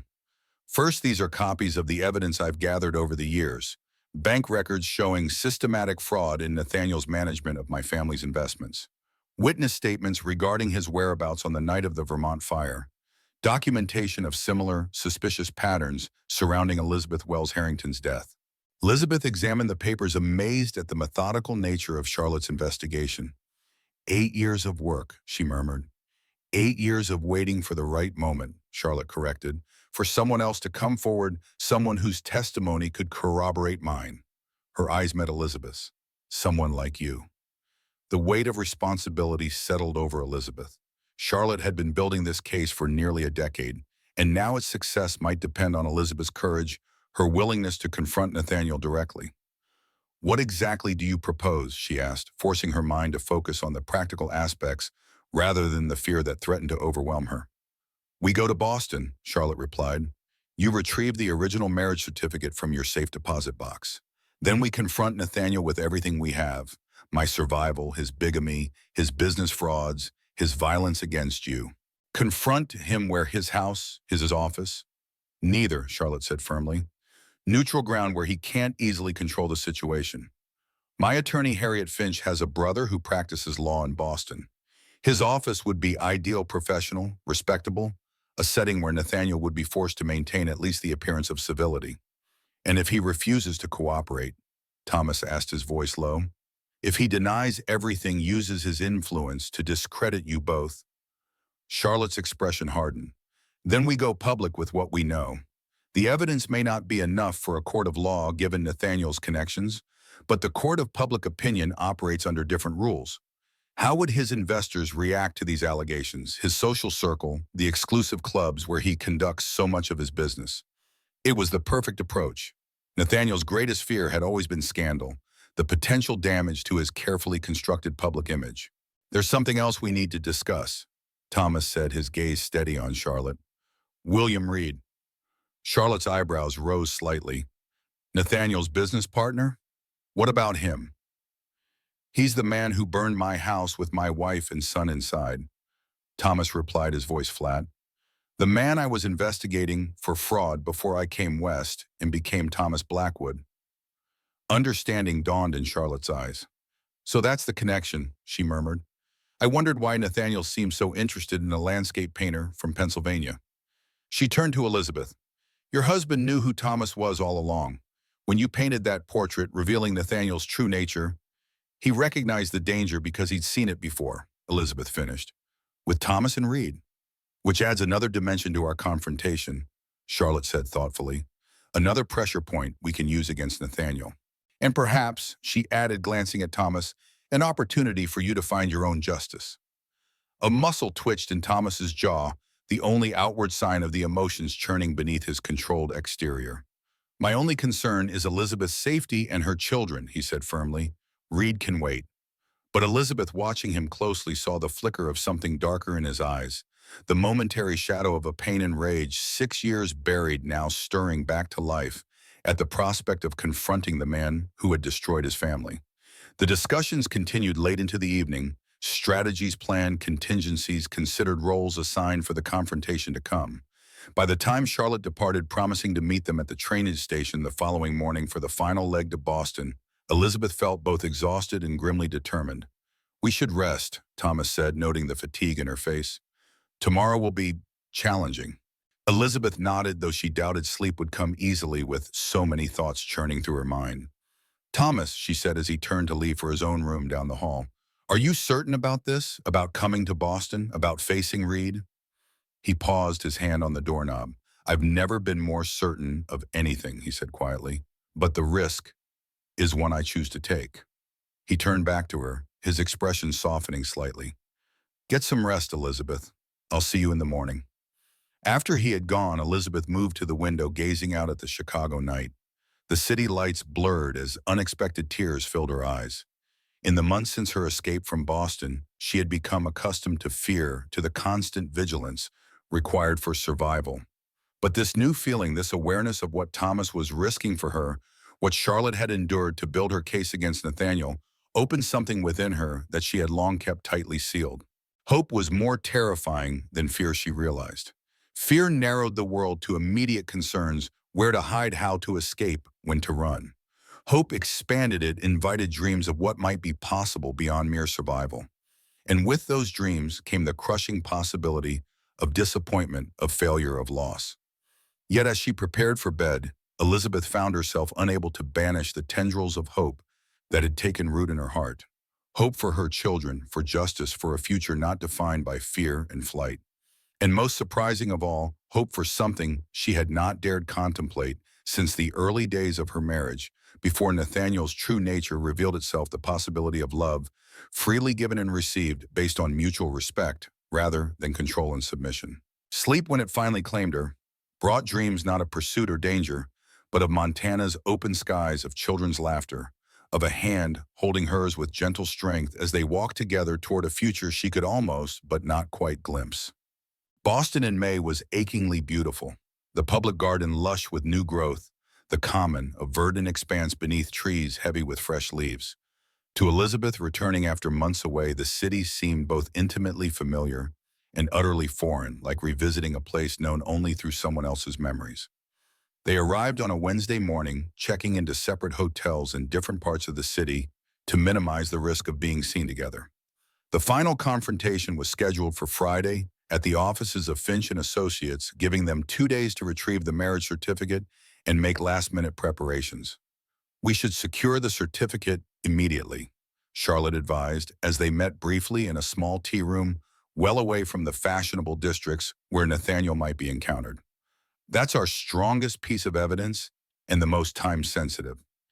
If Nathaniel somehow learns we're in the city, he might move to block your access." Elizabeth nodded, tension knotting her stomach at the thought of walking into the Massachusetts Federal Bank, where she might easily be recognized despite her altered appearance. "I'll go this afternoon," she said, forcing conviction into her voice. "I'll accompany you," Thomas said, his tone brooking no argument. "Not into the bank itself, that would draw attention, but I'll watch the entrance, make sure you're not followed." The Massachusetts Federal Bank stood imposing on a corner of State Street, its granite facade and polished brass fixtures declaring its solidity to all who passed. Elizabeth approached the entrance with trepidation, half expecting to be recognized despite the modest veil attached to her hat. Thomas remained across the street, his tall figure partially concealed in the shadowed doorway of a tobacconist's shop, his eyes alert for any sign of Nathaniel's agents. Inside the marble-floored lobby, Elizabeth moved with the deliberate confidence of someone who belonged there, who had nothing to hide. She approached a teller's window, forcing her hand to remain steady as she removed the small key from her reticule. "I wish to access my safe deposit box," she said quietly.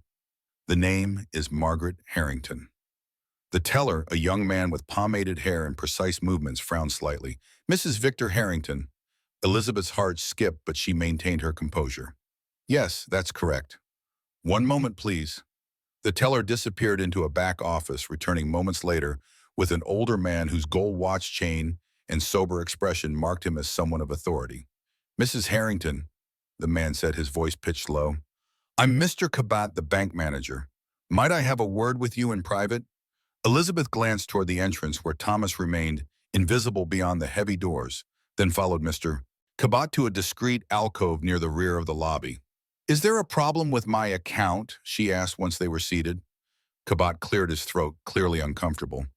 "Not precisely, madame. However, we received instructions from Mr. Harrington some months ago regarding your access to the safe deposit box." Elizabeth's hands tightened in her lap. "What sort of instructions?"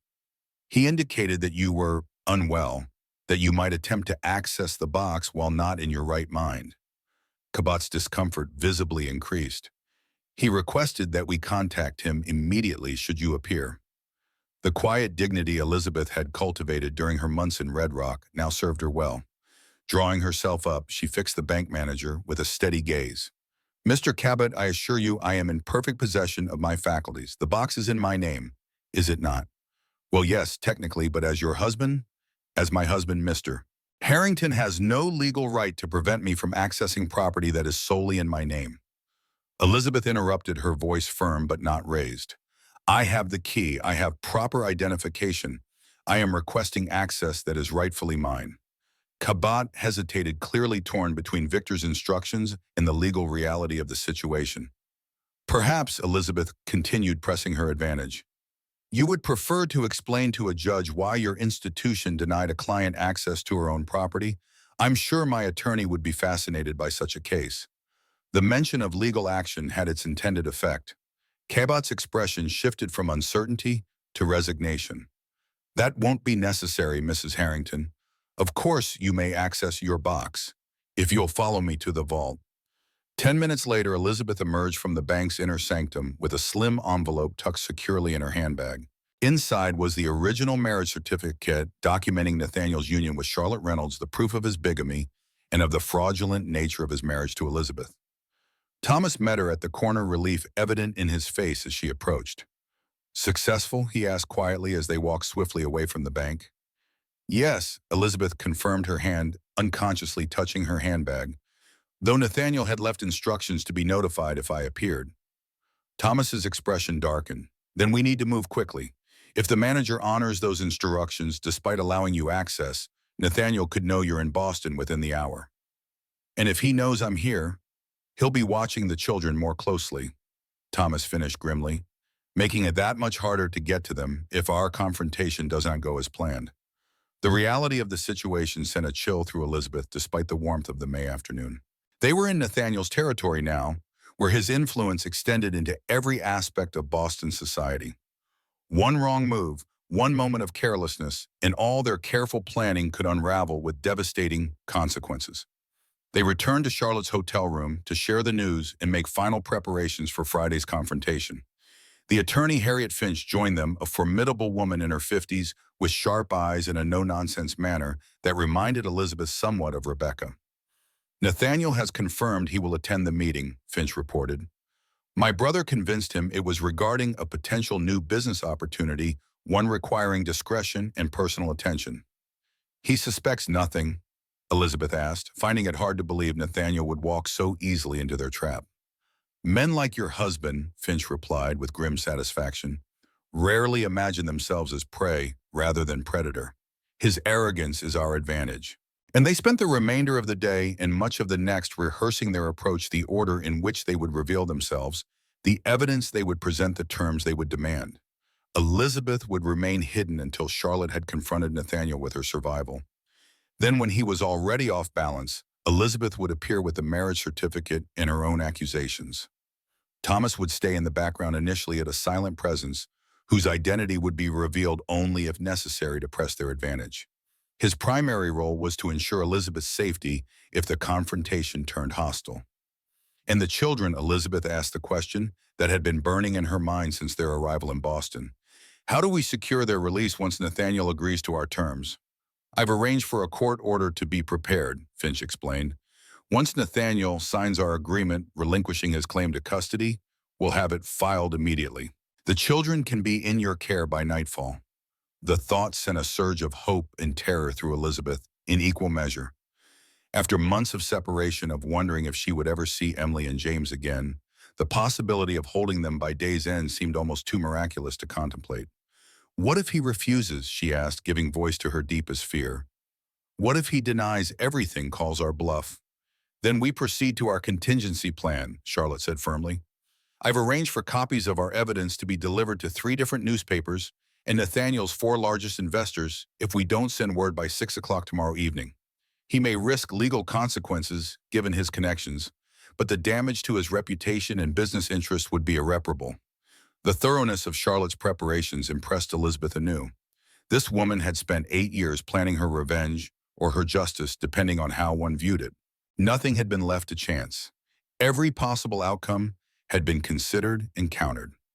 As the final evening before the confrontation drew to a close, Elizabeth found herself unable to sleep despite her exhaustion. She stood at the window of her hotel room, gazing out at the Boston night, the familiar skyline both comforting and threatening. Somewhere in this city, her children slept, perhaps in the Beacon Hill house where she had once believed she could build a life with Nathaniel, or perhaps at his sister's home in Back Bay, where he had sent them when Elizabeth began to show signs of instability. Did they still ask for her? Did they understand why she had left? Had Nathaniel poisoned their minds against her, convinced them their mother had abandoned them willingly? A soft knock at her door startled Elizabeth from her dark thoughts. Cautiously, she approached, peering through the peephole to see Thomas standing in the hallway, his expression grave. "What is it?" she asked as she opened the door. "Has something happened?" "No," he assured her quickly. "Everything is proceeding as planned. I just—" He hesitated, uncharacteristically uncertain. "I thought you might not be sleeping, that you might want company." The simple understanding in his voice, the recognition of what this night must be like for her, touched Elizabeth deeply. "Thank you," she said softly, stepping back to admit him. "I was thinking about the children." Thomas nodded, removing his hat as he entered. Natural on the eve of seeing them again. "If all goes well," Elizabeth qualified, unable to fully embrace the hope that tomorrow might indeed reunite her with Emily and James. "It will," Thomas said with quiet certainty. They sat together in the small sitting area of the hotel room, the single lamp casting warm light against the gathering darkness outside. For a time they were silent, the companionship itself a comfort without the need for words. "I've been thinking," Thomas said, finally, his voice low in the quiet room, "about what comes after, for you and the children." Elizabeth looked up, surprised by the direction of his thoughts on this of all nights. "After, when this is over, when Nathaniel has been confronted, when you have Emily and James back." He met her gaze steadily. "Where will you go?" The question caught Elizabeth unprepared. So focused had she been on the immediate challenge, the confrontation, the children's recovery, that she had given little thought to what might follow. "I don't know," she admitted. "Not Boston, certainly. Perhaps New York or Philadelphia. Somewhere I can find work as an artist, again give the children a stable home." Thomas nodded, his eyes never leaving hers. "Or you could come back to Montana," he said simply. The suggestion hung in the air between them, laden with implications neither had dared voice directly before now. "Montana?" Elizabeth repeated, her heart beginning a strange uneven rhythm in her chest. "To Red Rock," Thomas clarified, though they both knew that wasn't what she was questioning. "Rebecca would be glad to have you return. The town needs a drawing teacher. And the children—" He paused, seeming to gather his courage before continuing. "Children should have open spaces to run, clean air to breathe. Safety." "And a father?" Elizabeth asked softly, finally giving voice to the unspoken current that had been flowing between them since those early days in Red Rock. Thomas's expression softened, the habitual reserve giving way to something more vulnerable, more raw. "If that's what you would want," he said, his voice roughened with emotion. "Not right away. The children will need time to heal, to know you again. But eventually, yes, I would be honored to be a father to them." The simple declaration, offered without pressure or expectation, broke something open in Elizabeth's chest, a tender, aching expansion that was both painful and exquisite. "Thomas," she whispered, unable to find words adequate to the moment. He reached for her hand, enfolding it in his larger one. "You don't have to answer now," he said gently. "Tomorrow comes first. The children come first. I understand that. But after," Elizabeth said, her fingers tightening around his, "after tomorrow, after we leave Boston." "Yes. Montana. Red Rock." She met his gaze directly. "Home." The word hung between them, simple yet profound in its implications. Home, not just a place, but a feeling, a belonging, a future built on choice rather than coercion. Thomas's other hand rose to cup her cheek, his touch gentle, as if she were made of something precious and fragile. "Dawn always comes," he murmured, echoing the words he had spoken to her that night on the hillside above Red Rock, "even after the darkest night." And then, with a tenderness that brought tears to her eyes, he bent to press his lips to hers, a kiss as gentle as it was certain, a promise rather than a demand. When they parted, Elizabeth saw in his eyes all that he wasn't yet saying aloud, that he had come to love her, that he was prepared to embrace not just her, but her children as well, that he was offering not merely shelter, but a shared future. "First Boston," she said, touching his face with her free hand. "First Emily and James." "First Boston," he agreed. "But after that, the future is ours to decide." With that thought sustaining her, Elizabeth eventually found sleep, Thomas's quiet presence in the chair by the window, a guard against the fears that had kept her awake. Tomorrow would bring confrontation, danger, the possibility of either triumph or devastating failure. But beyond tomorrow stretched a future she could now envision with startling clarity: Montana skies, children's laughter, the steady presence of a man who understood both her strength and her vulnerability, who offered support without demanding submission. A future worth fighting for, worth risking everything to claim. The offices of Finch and Associates occupied the second floor of a well-maintained building in Boston's financial district. As their carriage approached, Elizabeth caught sight of a familiar figure entering through the main doors.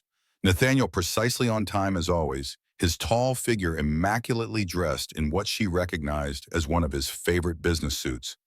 Her heart lurched at the sight of him, a visceral reaction born of months of conditioning to fear this man. Thomas, seated beside her, noticed her sudden tension and covered her gloved hand with his own. "Remember why we're here," he said softly. "Remember what's at stake." Emily and James. Elizabeth breathed, their faces rising in her mind, strengthening her resolve. For them, she could face Nathaniel one last time. For them, she would not falter. Charlotte and Harriet Finch had arrived earlier to prepare the conference room and ensure all documents were in order. According to their plan, Elizabeth and Thomas would enter through a side door, remaining in an adjoining office until the moment was right to reveal their presence.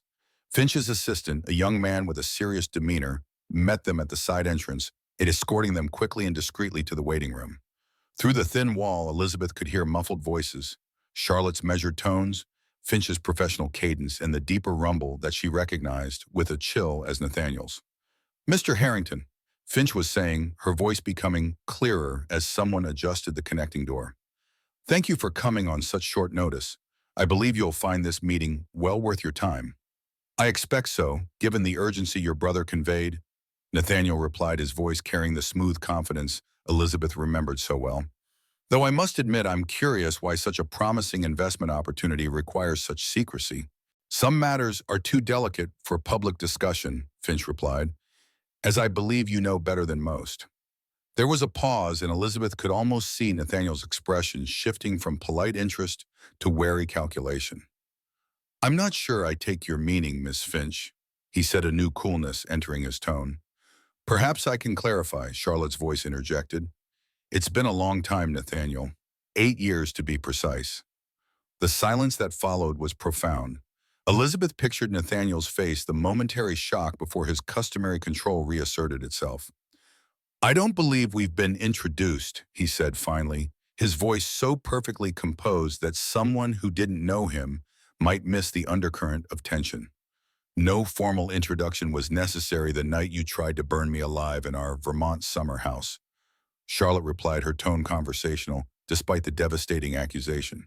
"I recognized you quite well through the window as you poured the kerosene and struck the match." Another silence, longer this time. Elizabeth held her breath, straining to hear Nathaniel's response. "I don't know what game you're playing," he said coldly, "but impersonating my late wife is in extremely poor taste." "Not impersonating Nathaniel, surviving." Charlotte's voice carried a controlled fury that raised goosebumps on Elizabeth's arms. "Just as Elizabeth has survived you." The connecting door opened, then revealing Harriet Finch's severe countenance. "It's time," she said quietly. Elizabeth rose on legs that felt suddenly unsteady. Thomas moved to her side, his presence solid and reassuring. "Remember," he murmured as they approached the door to the conference room. "You're not the same woman who fled Boston. You're stronger now, and you're not alone." The simple truth of his words washed through Elizabeth like a balm. She straightened her shoulders, lifted her chin, and stepped into the room to face the man who had nearly destroyed her. Nathaniel stood with his back to the windows, his handsome face frozen in an expression of carefully controlled shock as he stared at Charlotte. When the door opened, his gaze shifted, hardening as it fell on Elizabeth. "Margaret," he said, her name in his mouth, making her skin crawl. "I've been concerned for your welfare. The doctors said your mind was fragile, that you might harm yourself or others. I've been searching for months to bring you home safely." The familiar tactics, the gaslighting, the implication of instability, the facade of concern washed over Elizabeth without finding purchase. She was beyond his manipulation now. "We both know that's not true, Nathaniel," she replied, her voice steadier than she had expected. "Just as we both know our marriage was never legal to begin with." She placed the envelope containing the marriage certificate on the table between them. Nathaniel's eyes flicked to it, then back to her face, calculation replacing shock. "I don't know what delusions these people have encouraged in you," he said, gesturing dismissively toward Charlotte and Thomas, who had remained by the door. "But you need help, Margaret. Professional help. Come home with me now and I'll ensure you receive the best care. The children miss their mother. The mention of Emily and James sent a pang through Elizabeth's heart, but she refused to let it weaken her resolve. The children are what matters now, she agreed, which is why I'm prepared to make you an offer, Nathaniel, one that benefits all of us. His eyebrows rose slightly, interest piqued despite himself. Nathaniel Harrington was above all a businessman. The language of negotiation was one he understood intimately. I'm listening, he said, resuming his seat at the table. At a nod from Finch, they all sat Elizabeth and Thomas on one side of the table, Charlotte on the other, with Finch at the head, opposite Nathaniel. The positioning was deliberate, preventing Nathaniel from feeling surrounded while maintaining a united front. My offer is simple. Elizabeth began, her voice growing stronger with each word. You will grant me full custody of Emily and James. You will provide a reasonable financial settlement for their care. You will cease all efforts to locate or reclaim me. In exchange, the evidence we have gathered regarding your business practices, your bigamy, and your attempt on Charlotte's life will remain private. Nathaniel's laugh held no humor. Evidence. What evidence could you possibly have that would stand against my word in this city? In response, Charlotte opened the leather portfolio she had brought with her, removing a stack of documents that she placed methodically on the table. Financial records showing systematic fraud in the management of Reynolds family investments, she said, her voice clinical. Witness statements regarding your whereabouts on the night of the Vermont fire. Documentation of similar suspicious patterns surrounding the deaths of Elizabeth Wells Harrington and James Fitzgerald, your former business partner. With each item, she named Nathaniel's expression grew harder, the mask of civility slipping to reveal the calculating mind beneath. Even if this so-called evidence were legitimate, he said dismissively, no court would take the word of a runaway wife and a woman who has been legally dead for 8 years over mine. Perhaps not, Harriet Finch interjected, speaking for the first time. But the court of public opinion operates under different rules, Mr. Harrington. How would your investors react to these allegations? Your social circle, the exclusive clubs where you conduct so much of your business. It was the perfect approach. Nathaniel's greatest fear had always been scandal, the potential damage to his carefully constructed public image. You're attempting to blackmail me, he said, his voice dangerously quiet. We're offering you a choice, Elizabeth corrected him, a clean resolution that allows everyone to move forward with dignity. The children will have the stability they need. You will be free to continue your business and social life without disruption. And you? Nathaniel's eyes narrowed, calculating as always. I will build a new life elsewhere, Elizabeth replied determinedly, not looking at Thomas, though she felt his steady presence beside her like a physical warmth. Nathaniel's gaze followed hers, nonetheless sharpening as it settled on Thomas. And who exactly is this Margaret, your lover? Is that what this is about? You found someone new to manipulate with your weakness. The attempt to provoke her, to throw her off balance with accusations, might once have succeeded. Now Elizabeth merely shook her head, a hint of pity in her expression. This is about Emily and James, she said firmly, about giving them the chance to grow up in a home free from fear and control. You never wanted children, Nathaniel. You wanted heirs, possessions. Let them go. Let me give them what you cannot. For a long moment, Nathaniel was silent, his mind visibly working through the options before him. When he spoke again, his voice had regained its smooth control quality. I will need time to consider this proposal and to verify the authenticity of these documents. You have until tomorrow morning, Finch stated firmly. 9 o'clock. We will meet here again for your answer. Nathaniel's eyes moved from face to face around the table, lingering longest on Charlotte. 8 years, he said, a note of genuine curiosity in his voice.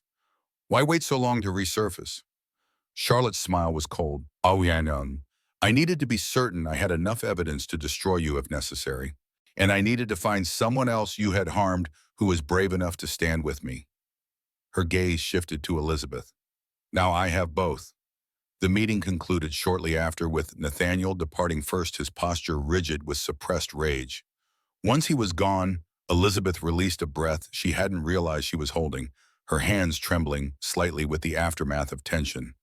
He'll agree, Charlotte said with certainty. Nathaniel always makes the pragmatic choice when cornered. His reputation, his business. Those matter more to him than anything, even the children. I hope you're right, Elizabeth replied, unable to fully share Charlotte's confidence.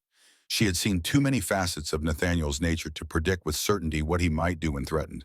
Thomas, who had remained silent throughout the meeting, offering his support through his presence alone, now placed a hand gently on Elizabeth's shoulder. Whatever his answer tomorrow, he said quietly, we're prepared for it. We have the evidence, the legal representation. He can't simply make you disappear again. The reassurance helped steady Elizabeth's nerves. They had done all they could to prepare, had presented their case with strength and clarity. Now all that remained was to wait for Nathaniel's decision and to be ready for whatever came next. As they prepared to leave, Finch drew Elizabeth aside. There's something you should know, she said in a low voice. I've had someone watching your children since we arrived in Boston. They're not at Nathaniel's house or his sister's. They're at a boarding school outside the city Thornfield Academy. He enrolled them there 2 months ago. The news struck Elizabeth like a physical blow. A boarding school, Emily is only 7. It's an unusual arrangement, Finch agreed grimly. One that suggests he may have been planning to remove them permanently from Boston, perhaps abroad. If that's the case, it makes our timing even more critical. The implications chilled Elizabeth to her core. Had Nathaniel been preparing to take the children somewhere beyond her reach? Was their confrontation today the only thing that had prevented him from doing so? We need to get them out, she said, urgency sharpening her voice. Now today, before he can move them. Finch shook her head slightly. Without a court order, attempting to remove them from the school would be kidnapping. We need Nathaniel's signed agreement or a judge's order based on evidence of his bigamy. Both require waiting until tomorrow. And if he moves them tonight, I have 2 men watching the school, Finch assured her. If Nathaniel or anyone acting on his behalf attempts to remove the children, we'll know immediately. It was little comfort, but Elizabeth had no choice but to accept it. One more night of separation, of anxiety, of praying that Nathaniel's pragmatism would overcome his desire for revenge. As they left the building by the side entrance, careful to avoid being seen together on the street, Thomas remained close to Elizabeth, his concern evident in the protective way he positioned himself between her and potential danger. Will you be all right alone tonight? He asked, as they prepared to take separate carriages back to their hotels. Elizabeth managed a wan smile. I've survived worse nights, she reminded him. Thomas nodded, though the worry didn't leave his eyes. Tomorrow then, 9 o'clock. Tomorrow, Elizabeth echoed the word, carrying all her hopes and fears for what the new day might bring. The night passed with agonizing slowness, each hour marked by the chiming of a distant church bell. Elizabeth slept fitfully, her dreams filled with fragments of the past, Nathaniel's face contorted in rage, Emily's solemn eyes watching from a doorway, James's small hand in hers as they ran toward a train that never seemed to arrive. She rose before dawn, watching from her window as the city gradually awakened delivery wagons on their morning rounds, shopkeepers raising their shutters, early workers hurrying toward factories and offices. Somewhere in this awakening city were her children, so close after months of separation, yet still beyond her reach until Nathaniel made his decision. At precisely 9 o'clock, they reconvened in Finch's brother's office. Nathaniel arrived punctually, as was his habit, but not alone. Beside him walked a severe-looking man whom Finch identified in a whispered aside as Judge William Barrett, a prominent figure in Boston's legal circles and not coincidentally a frequent dinner guest at the Harrington home. Elizabeth's heart sank at the sight of Barrett. Had Nathaniel decided to fight after all, to use his connections to override their leverage? But as the meeting began, Nathaniel's opening words dispelled that fear. I've considered your proposal, he said without preamble, and I'm prepared to accept the main condition. Custody of the children will transfer to Margaret with a suitable financial arrangement for their maintenance. Relief washed through Elizabeth so intensely that for a moment she couldn't speak. Charlotte, ever vigilant, stepped into the silence. And the other conditions, no pursuit, no attempts to reclaim either Elizabeth or the children. Agreed, Nathaniel said smoothly. Margaret and the children will be free to establish themselves wherever they wish. I will maintain certain visitation rights to be exercised at my discretion and with advance notice. It was more than Elizabeth had dared hope for, yet something in Nathaniel's too easy capitulation in the presence of Judge Barrett raised a warning flag in her mind. Why the judge? She asked directly. Nathaniel's smile didn't reach his eyes. To witness our agreement, of course.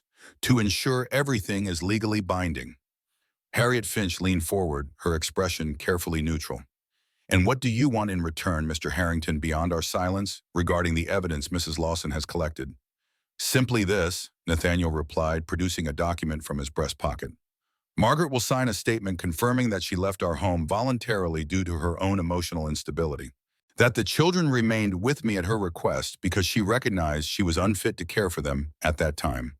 The trap was elegantly laid. Such a statement witnessed by a judge would preserve Nathaniel's reputation while permanently undermining Elizabeth's credibility should she ever attempt to use Charlotte's evidence against him in the future. Absolutely not, Thomas said firmly, speaking for the first time that morning. Elizabeth will not sign anything that paints her as unstable or unfit.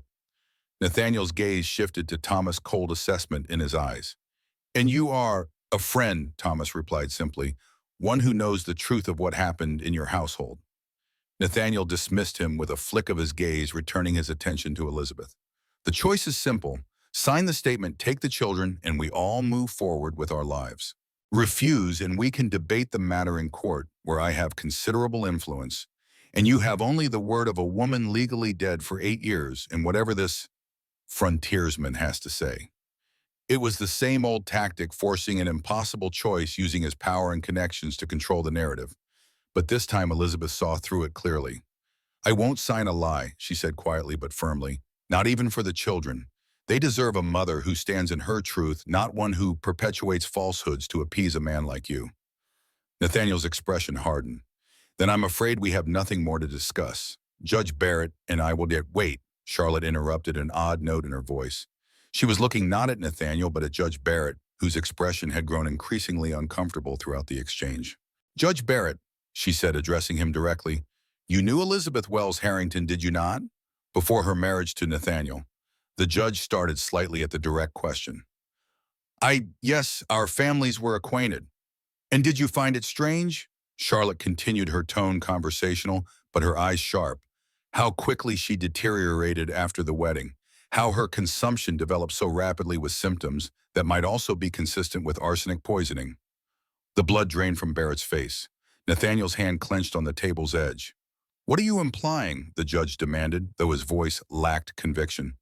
I'm not implying anything, Charlotte replied calmly. I'm simply noting that a man of your position, with your connections to the medical examiner's office, might have raised questions about a young, previously healthy woman's sudden decline, especially when her husband inherited her considerable fortune upon her death.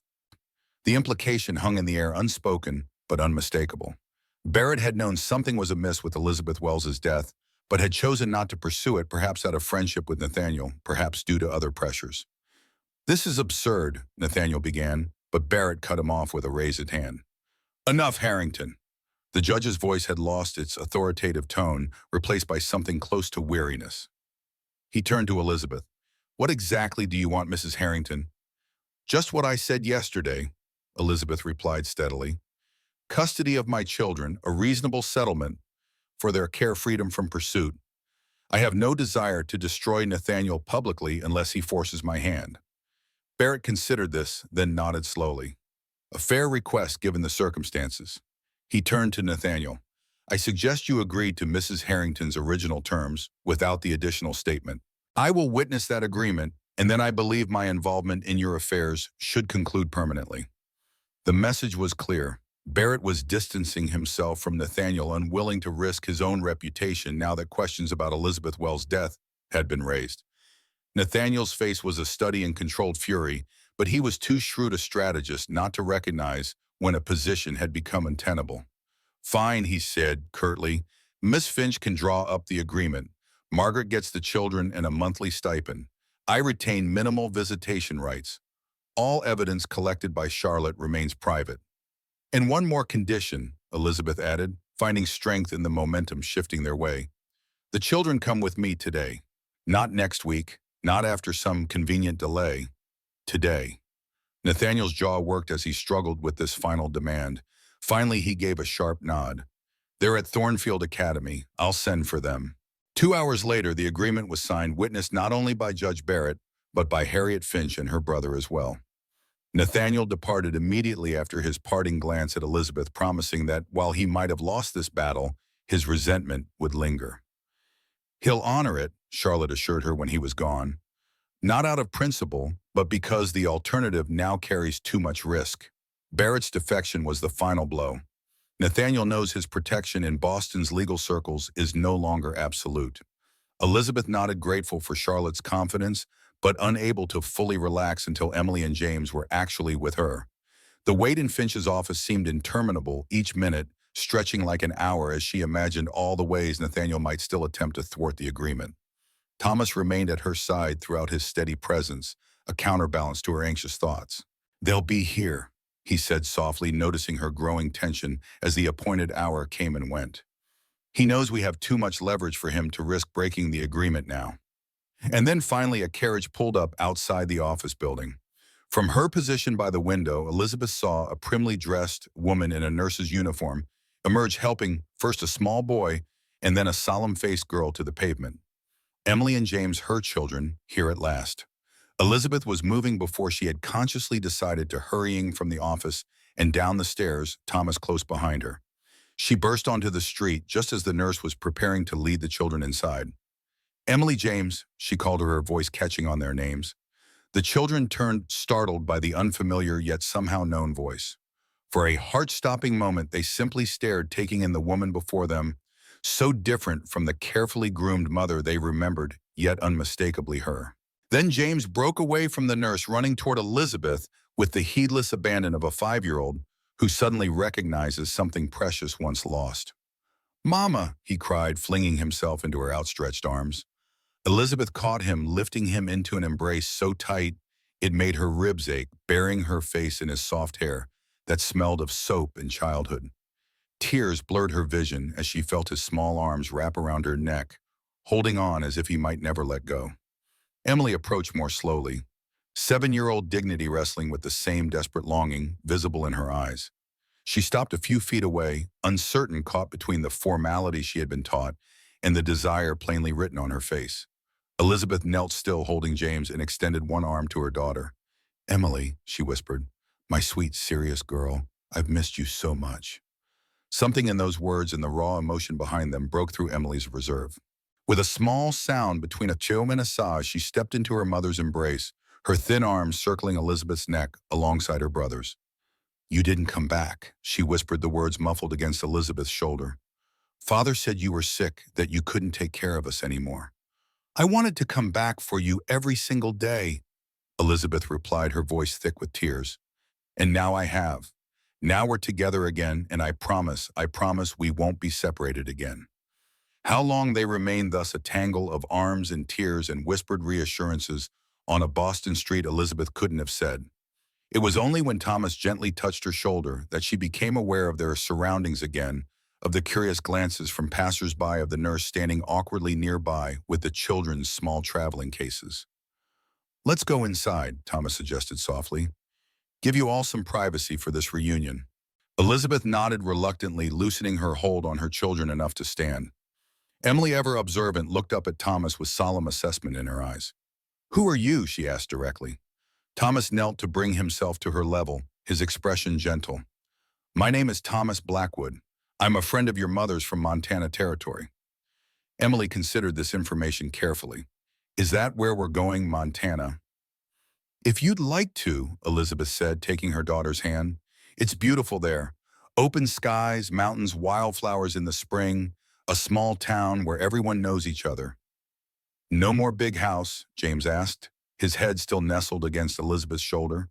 "A different kind of house," Elizabeth told him. "Smaller, yes, but with room to run and play. And good people nearby who are already looking forward to meeting you."